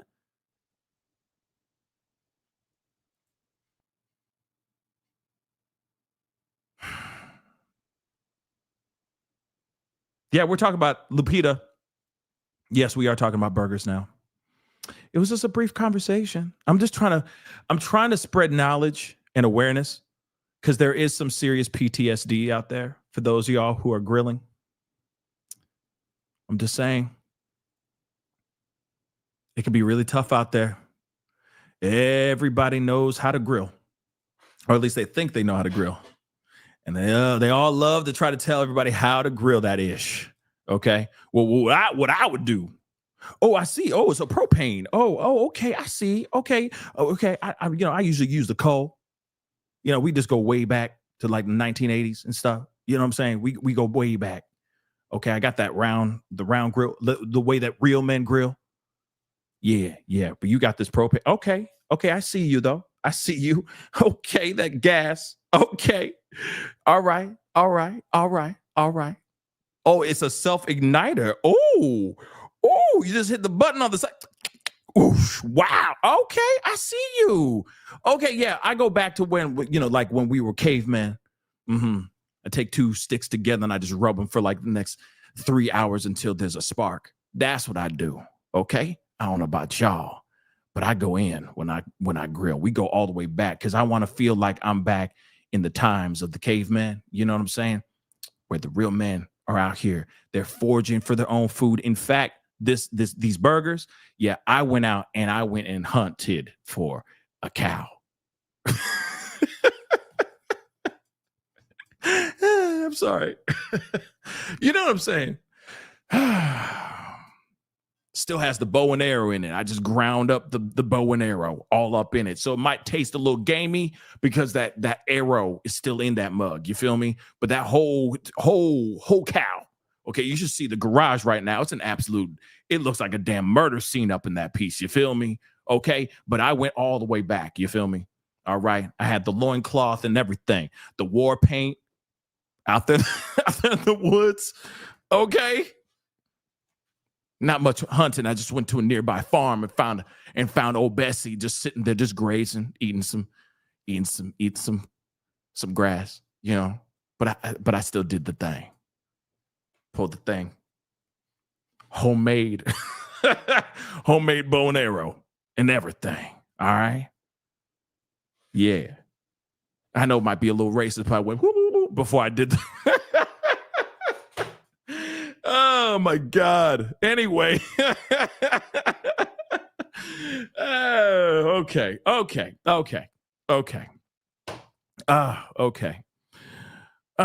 Anyway.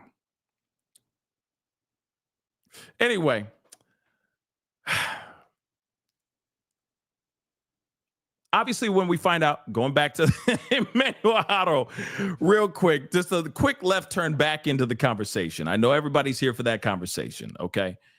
The thing is that, of course, I don't think that they're going to be pleading guilty. I really don't think that they're going for a guilty plea, but they could. Anything's possible. They could be playing with the public. Right. But in the meantime, could be trying to work deals out with police. But one thing is for certain. I want to point this one thing out before we all wrap up and before we all go and stand around a grill and tell people how to grill. OK. They said that they had a general idea of where Emanuel was. I want to remind you that press conference happened Wednesday. 4 whole days ago. Wait, Wednesday, Thursday, Friday, Saturday. Well, 4 or 5 days ago. Okay. 4 days ago. All right. And he's still nowhere to be found. And I'm telling you right now, Emanuel's remains being found would be a huge headline. The police would be doing a press conference about that specifically. And we would all know without a shadow of a doubt that the young boy has been found. But this young boy has not been found. Let me just repeat that again. The young boy has not been found. But they have a general idea of where he is. A general idea, a general location of where he is. Do you realize a general location could be anywhere? It could just be like, yeah, he's in California. He in the state of California. A general idea is massive. It's a very loose term, guys.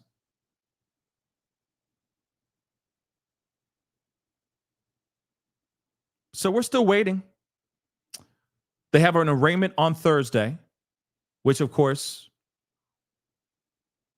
will hopefully, we'll find out if they're going to plead guilty or plead not guilty. Right now, I think they're leaning towards not guilty, but anything's possible.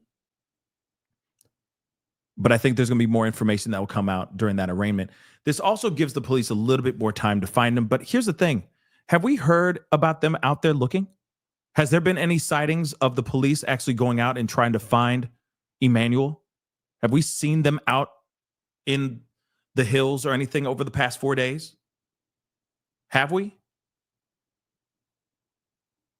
Tyree, I 110% on YouTube. Thank you so much for the comment. You say, I still got questions about the house that was on fire not too far from where they live, and if that was connected to what happened with their son. I have two different theories about the house being on fire. One of the theories is that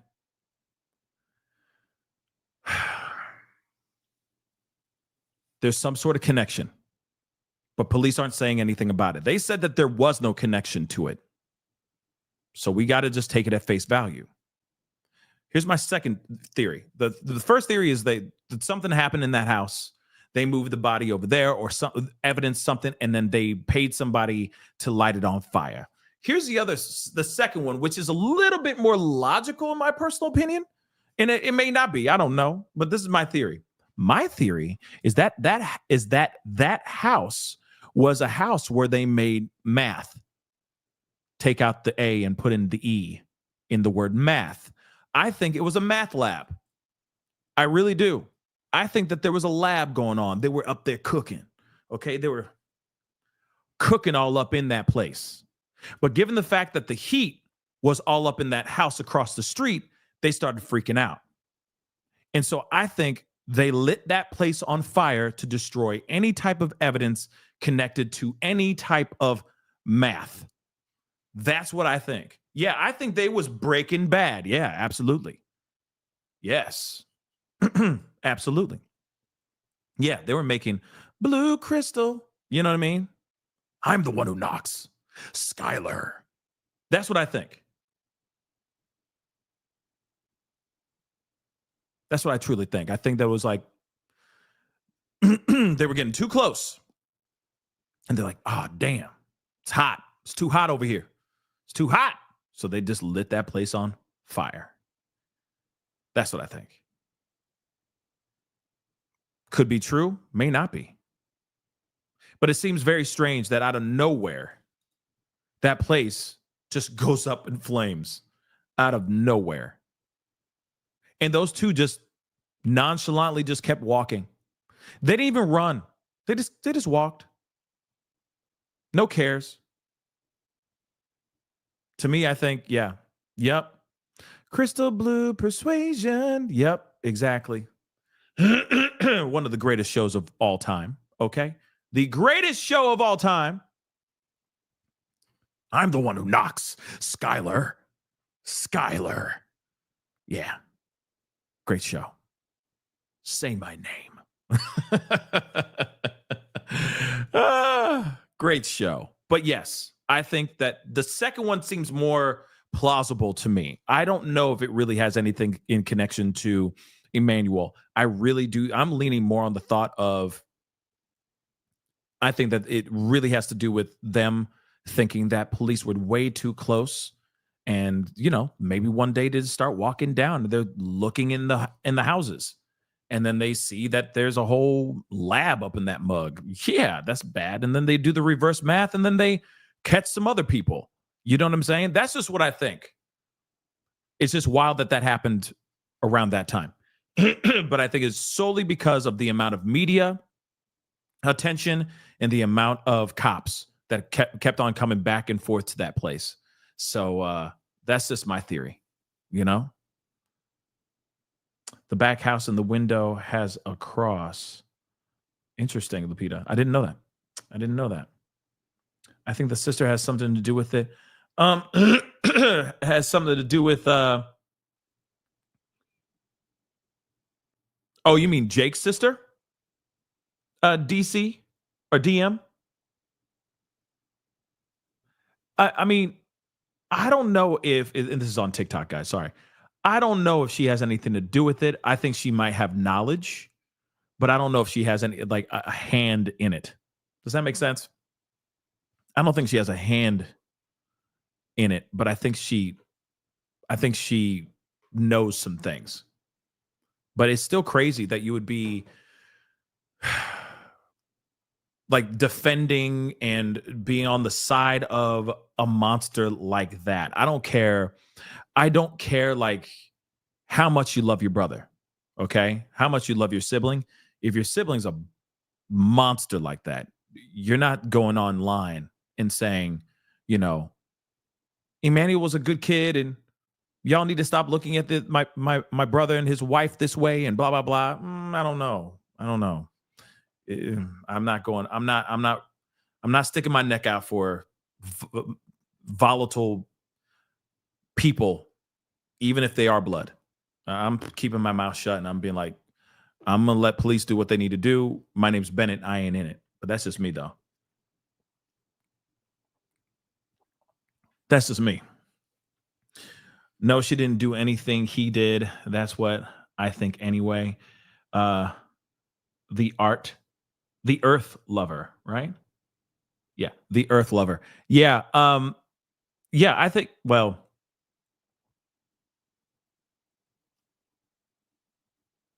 I think, and I think you're talking about Rebecca.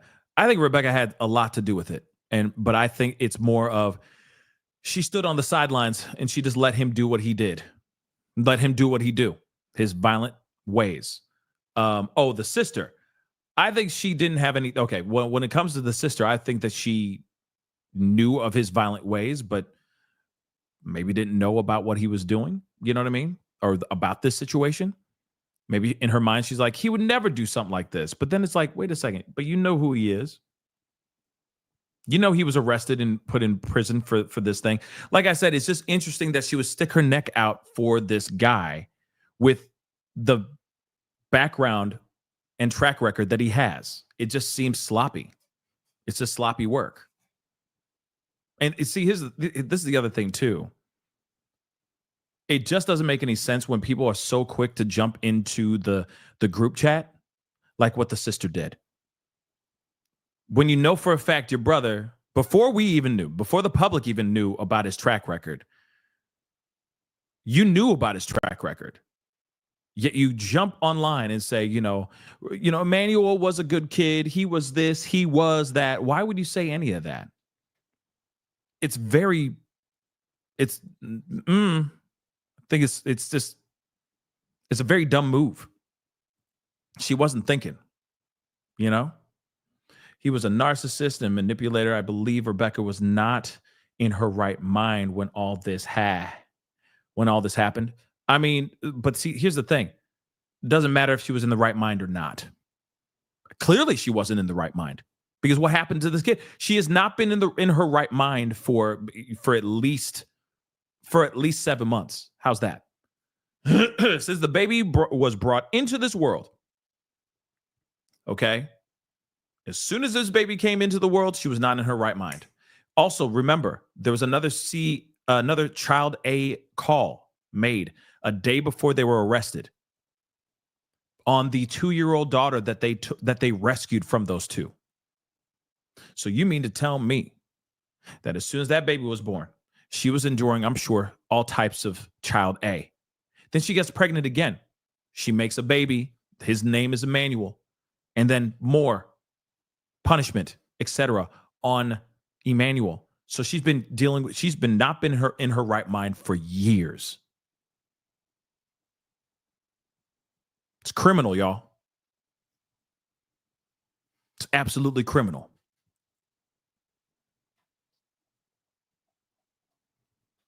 I'm waiting for her to snap, though. Like I said, at some point, soon enough, her orange is the new black moment's going to happen. She'll be donned thunderclap. And she'll be like, I don't need the caress and the warmth of a man. I don't need the hot breath of Jake Haro, his hot breath on my neck no more. I don't need no man. You can't control me from here anymore, man. Watch. And then she is going to drop it like it's hot. The information, I mean. I don't want to see that. But I do want her to drop the information.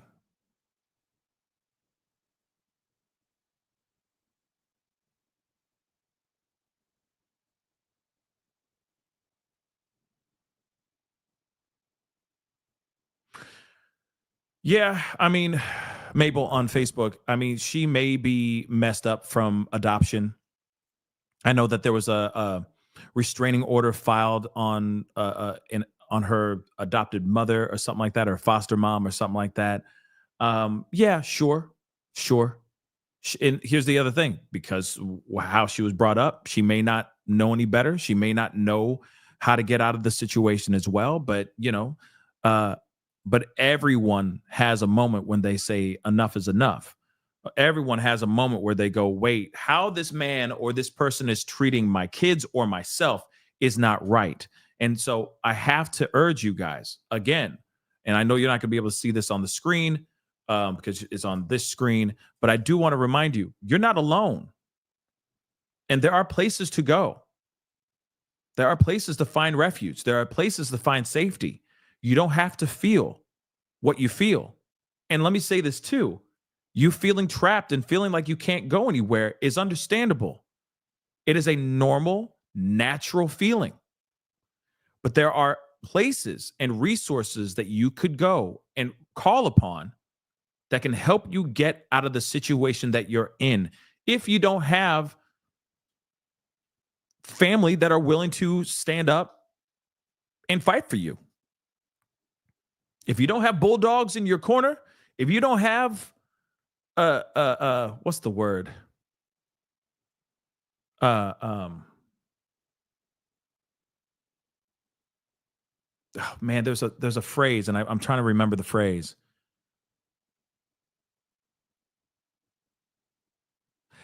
Shepherd dogs? I think that's the phrase or the name. Hold on.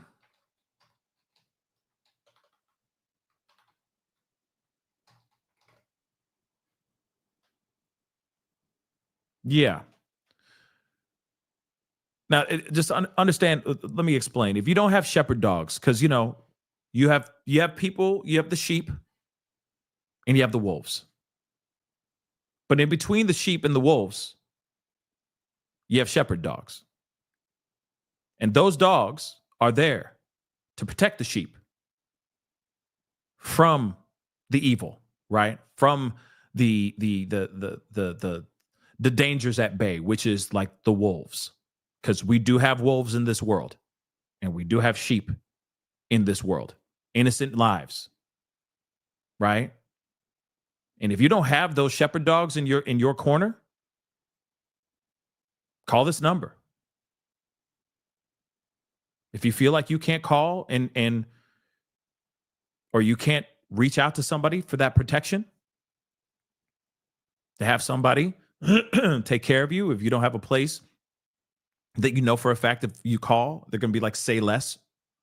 Doors open always. Just come through. Got a warm bed and a hot meal and a roof over your head for however long you need it.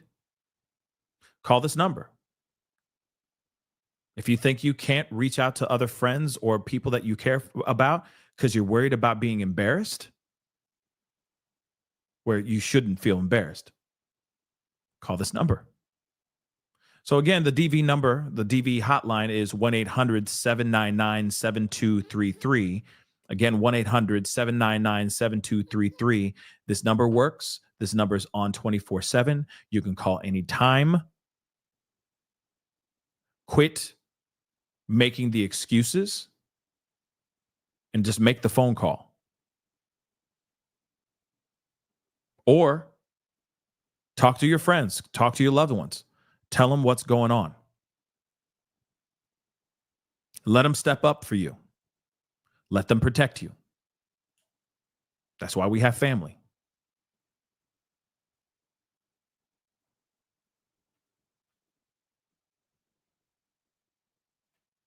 Because we don't need another Emmanuel Haro. We don't need another another promise situation. We don't.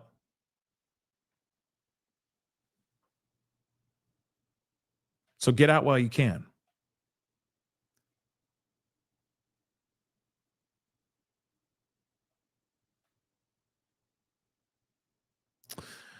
So anyway, guys, I stayed a lot longer than I expected, but I'm just glad I was able to get on with you guys and chop it up. It's been haven't been on in a couple days, so it was nice to just get on here and chop it up and have a conversation with you guys. But real quick before I wrap everything up, please do me a favor. Just we're almost there at a 1K. Can we just get it to 1K really quick? We're less than 20 likes away on YouTube. If you can, that'd be greatly appreciated. Okay, just hit the like. Don't forget, of course, to subscribe. Okay, subscribe, please, and thank you. All right.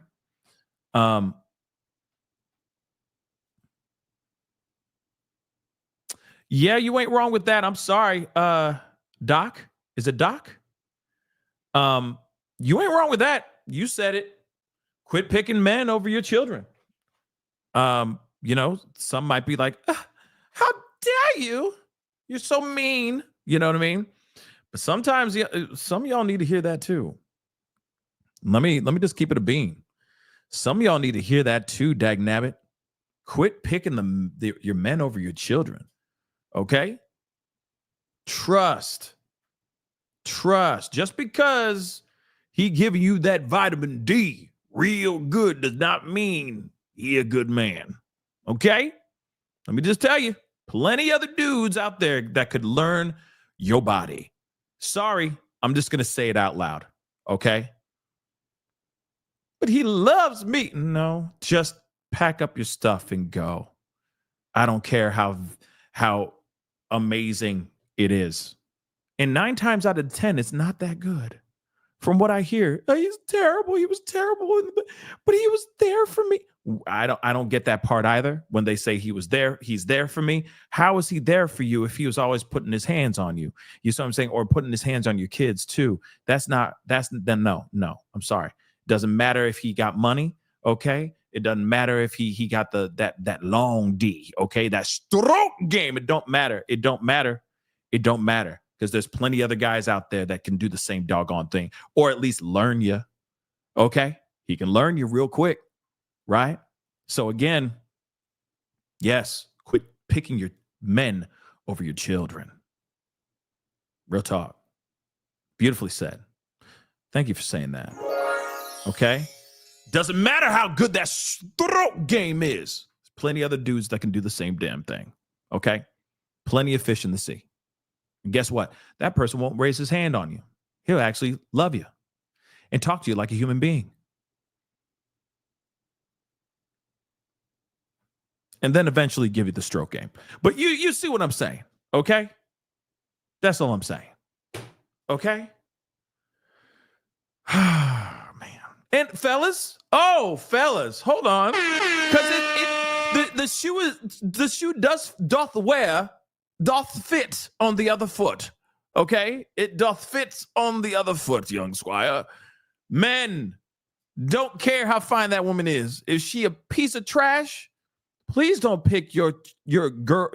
Please don't pick the girl over your kids. And also, same thing for both sides. Don't pick the person over your self-worth. I didn't mean to hit the drum roll, but yes, that's what I meant. Don't stick with the man or the woman just because they fine. Okay? And it doesn't, you could have kids or not have kids. You could still be a victim of DV without kids. Sans children. All right? Just please. I don't give a fellas, stop. Okay? Stop. Just because she looks good on your Instagram feed does not mean she's the right one for you. And they can be just as volatile. There's DV on that end too. Okay? There is some, yeah. Don't do it, guys.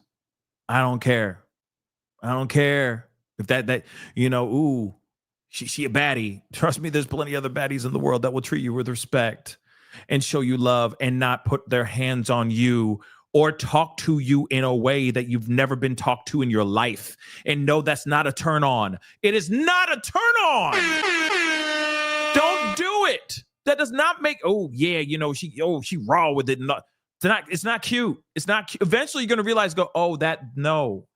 Yeah, I didn't like that. Oh, damn. Did she really mean all that she said last night? Oh, damn. I mean, it was kind of hot at the moment, but now I feel kind of small. Am I really that? Oh, don't do it. Time to be gone. Be gone. Be gone. Just because all the other guys, your boys, are thinking that she's fine and they want to be with her, go. Set her free. Set her free. Okay? It's not only just physical. It's also verbal as well, guys. It's also mental. Come on now. All those things exist. Don't do it. Don't do it.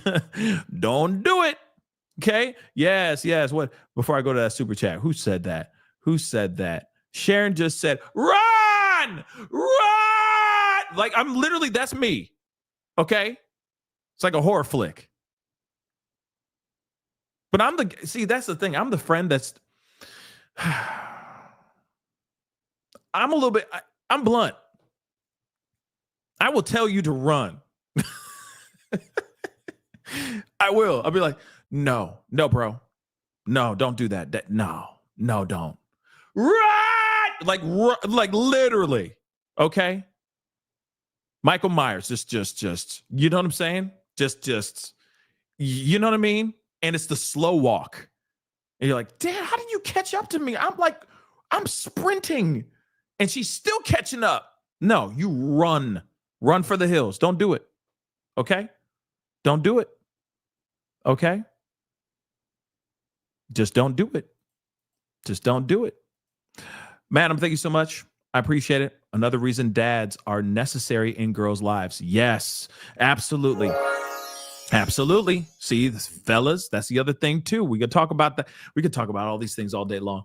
You know, relationship conversations is like, why do men do this and girls do that? Like we could do that all day long. But here's the thing. Fellas, you got kids. Don't be a deadbeat. Show up. That's all you got to do. Spend that extra time. Because at the end of the day, it really does have a lasting impression and an impact on your kids as they grow up. Okay? They really do. You ain't wrong with that, Ninja. That is a good topic for Raw. Ooh. You know, okay, sorry for the left turn. Let me just say this piece. I agree with what was just said. I think that it's really important that we raise our kids in the best way possible and to break the cycles. Because I'm telling you right now, there are cycles. Even, and it may be something really small. It's not like I'm saying cycles of DV or CA or anything like that. It could be as big as that, and it can be as small as bad eating choices, bad livelihoods, etc. Right? It could be as severe or as minimal, but it's still something that still has a lasting impression on all of us. We are all messed up. Are we not? Are we not all messed up? We're all messed up. Doesn't matter how perfect of a world you lived in. Doesn't matter if you grew up with a silver spoon in your mouth. In fact, all you rich mother lovers out there, y'all are the craziest ones I've ever met. But moving on, okay? Some of y'all crazy. And y'all grew up good. Parents together, everything paid for. Y'all are crazy. But that's another conversation. That's another conversation. That is another conversation. So we're all messed up to a certain extent. We all want to have our kids grow up in a great way or in the best way possible. Right? Right? So we try to break the cycle of whatever it is. You know what I mean? It's like, oh, dad was never home. He was always working, blah, blah, blah. Right? I don't want to, be that person. Always working and not having time to spend with the kiddos, so on and so forth. Right? Or it's like, yeah, mom, I don't know, something died of a heart disease because all she was drinking was Diet Cokes all day long and stuff like that. I need to stop that cycle and stop, teaching my kids that bad eating habit because I had that bad eating habit, so on and so. You see what I'm saying? Now, I'm just using these as examples. These are not true, okay? But I'm just saying as an example, those are things where you're just like, I want to do better. I want my kid to be the best version, the best piece of art I can put out into the world.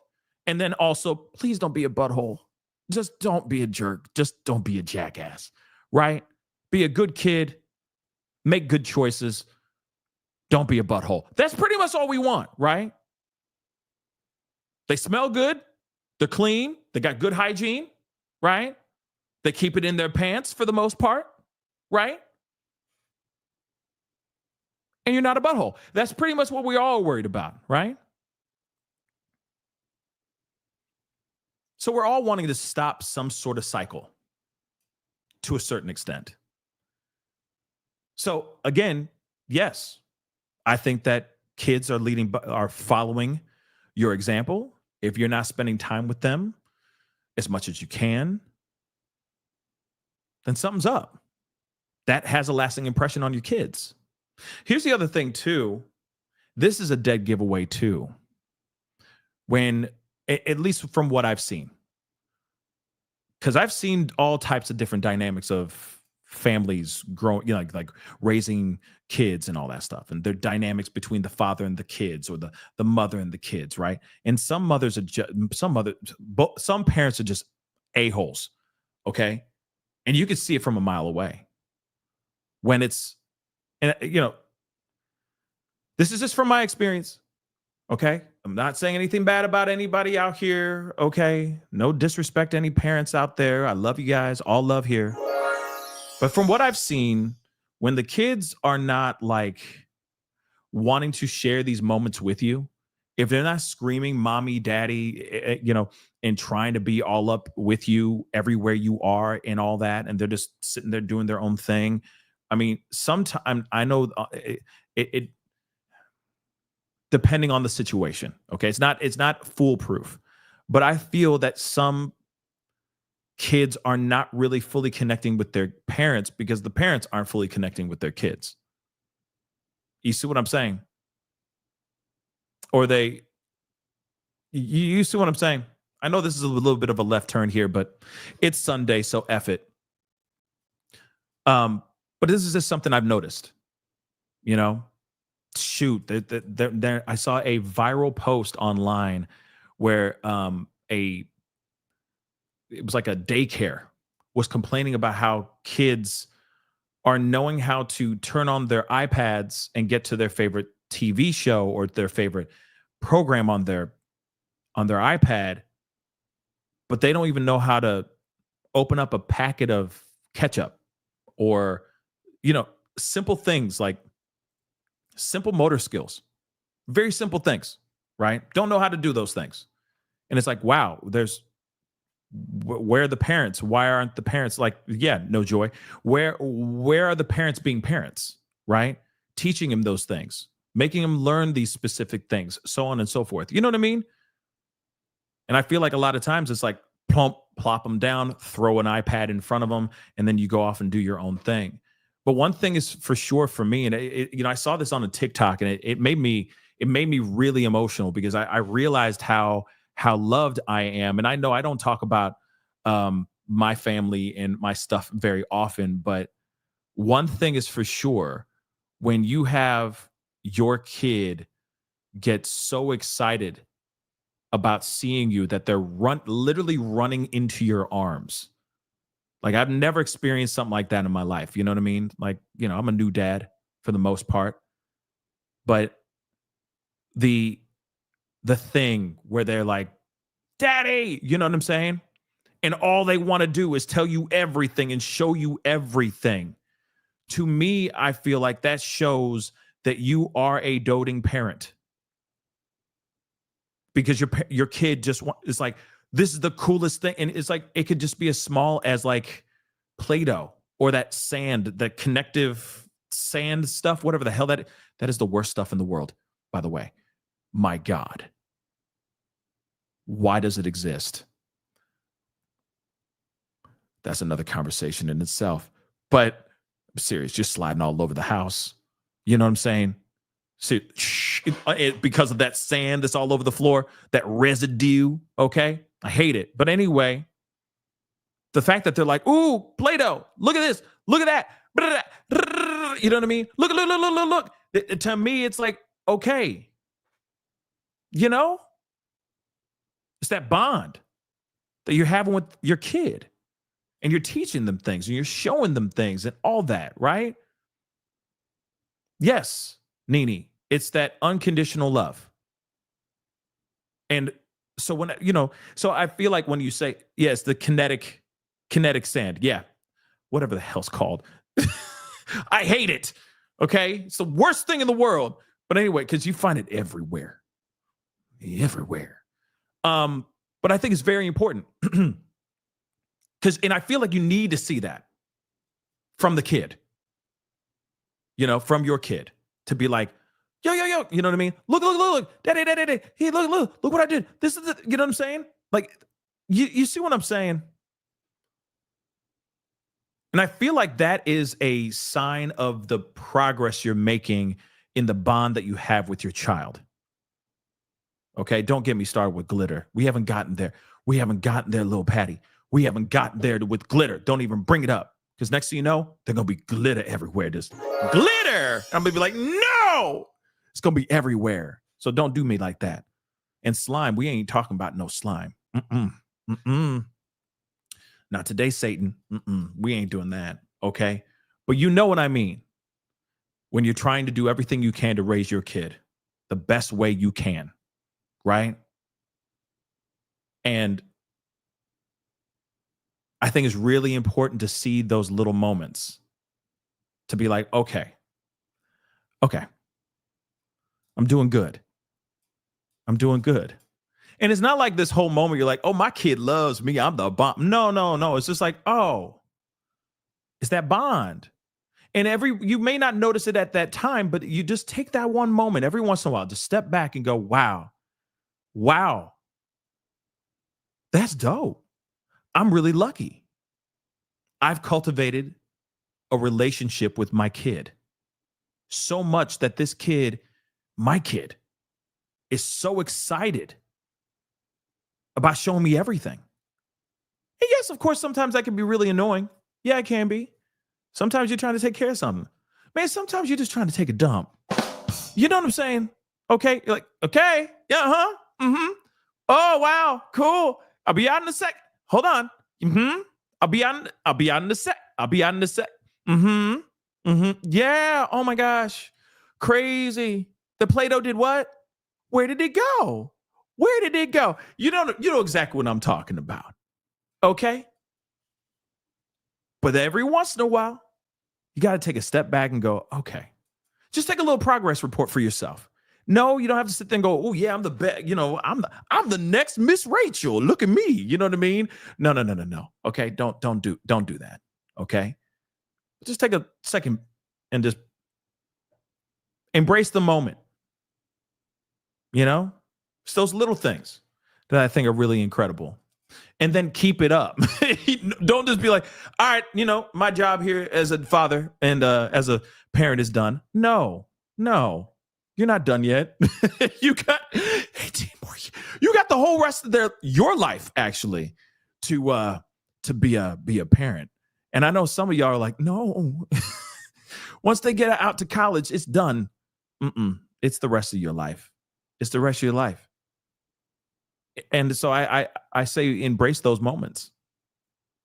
Try to be as best of a parent as you can. That's what I think. Because it's not here's the other thing too. And no, okay, I already know some of y'all are going to feel some type of way with what I'm saying here. And I'm not trying to, split the room. But I think especially as fathers don't get the progress report very often. We get it in the, Dad, look at all this stuff. You see what I'm saying? We don't really get the whole, like, you're a good dad. You know what I mean? And I'm not sitting here saying mothers are getting that all the time as well. I just think that it's a little bit different. You see what I'm saying? But it is, no matter what, on both sides, a thankless job. It really is. But I think every once in a while, we need to take a step back and just look at the progress report. Take it internal. You don't need that outside. You don't need that outside commentary. Look at your kid. Your kid's doing it right there. If they're running to you and they want to play with you and they're looking for you and they want to go kick it with you and they want you to see this stuff and they want to grab your hand and you know what I mean? Those are all little things that you should be looking at back and go, okay, I'm doing right. Just don't drop the ball. You know what I mean? It's those little things, guys. So, yeah, I know I said that, and that's right when I'm wrapping up the show. But again, guys, sometimes I think it's going to be a short show, and it's not. It is what it is, okay? Sorry. Not sorry. I like talking to you guys. It's fun. My thing, though, too, before I wrap this up, and I said that 17 times, but I'm going to say this for real. I've thought about that being like doing a live Raw show. So going on to the podcast show, the Pascal Raw live and going live, or going on the Pascal Raw page and just going live and just doing it live, and just talking about whatever the hell I want to talk about, So I've thought about that quite a bit because I've been meaning to do another episode over there. It's just been busy. It's just been really, really busy. Okay. But we're gonna be talking some more things over there very, very soon. Okay. And see, Naomi, yes, I love you say I love shopping with my daughter and grandkids. That's beautiful. See what I'm saying? That's beautiful. Okay. Lupita, thank you so much for saying you love it when I'm on. Yeah, I've been trying to, like I said, I'm trying to do more of these lives, these TikToks as well, and trying to do both. You know what I mean? So just trying to have some fun with it, experiment, trying to grow the TikTok, trying to get to 50. We're like in the 30s right now, which is amazing. 30,000 followers, which is amazing. Trying to get to 50. So make sure you're following. Okay. But guys, I'm going to wrap this up. Okay. No Joy, I appreciate you. Thank you so much. You keep on talking. This is your show. Thank you so much. I appreciate it. Okay. Yeah, Sabrina, I'm trying to get to 180,000 subscribers on YouTube. You realize I've been trying to get to 200,000 for it feels like a minute. But we're getting there. We're growing. We're kicking ass and taking names, baby. Okay. We're kicking ass. And taking names. But again, guys, I appreciate you guys being here. It really, really means the world to me. Okay. But I'm going to be wrapping up because I got to stand around a grill and judge one of my boys on how they're not grilling right as well. So that is the show. I appreciate all y'all for being here. Really means a lot. Thank you so much for tuning in. Chopping it up with me. Really means the world. Ninja Cat, thank you so much. I appreciate it. Thank you so much for the love on YouTube. Again, nice talking to you guys too on the TikTok. Please do me a favor before we head out. Hit that like button down below. Crush it. Do what it do. Hit that reaction button if you're watching on other platforms. Please and thank you. Okay. Make sure you hit that subscribe button. Subscribe. Please and thank you. Make sure you hit that follow button if you're watching on this platform as well. Oh, I'm your comfort show. Oh, Carly, thank you so much.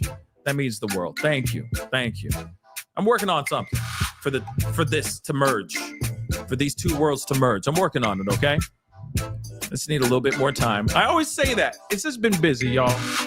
I'll get some more time. Thank you so much. Hit that subscribe button. Hit that follow button, please, and thank you. Don't forget to hit that like button down below. Okay, hit that join button down below. Become a member. Support the channel. Check out Pascal Raw. You never know. There might be a live in the near future on there. I'll let you guys know when I do that, though. For sure. All right. Check out my Patreon. Check out pascalmerch.com. Whoops. Check out pascalmerch.com, please and thank you. And we'll talk here very, very soon. All right, guys? Anyway, I appreciate y'all for being here. Okay? And I'll be talking to you guys very, very soon. Stay blessed out there and enjoy your weekend. Stay safe out there, please. And if you are going to be driving and you are going to be drinking, or if you're going to be drinking, make sure you get somebody to drive you home. Okay? Take an Uber, take a Lyft, something. Just arrive alive, please and thank you. All right, guys. It's time to get going. Be good to yourselves. Be good to one another. This is the Pascal Show. Bye.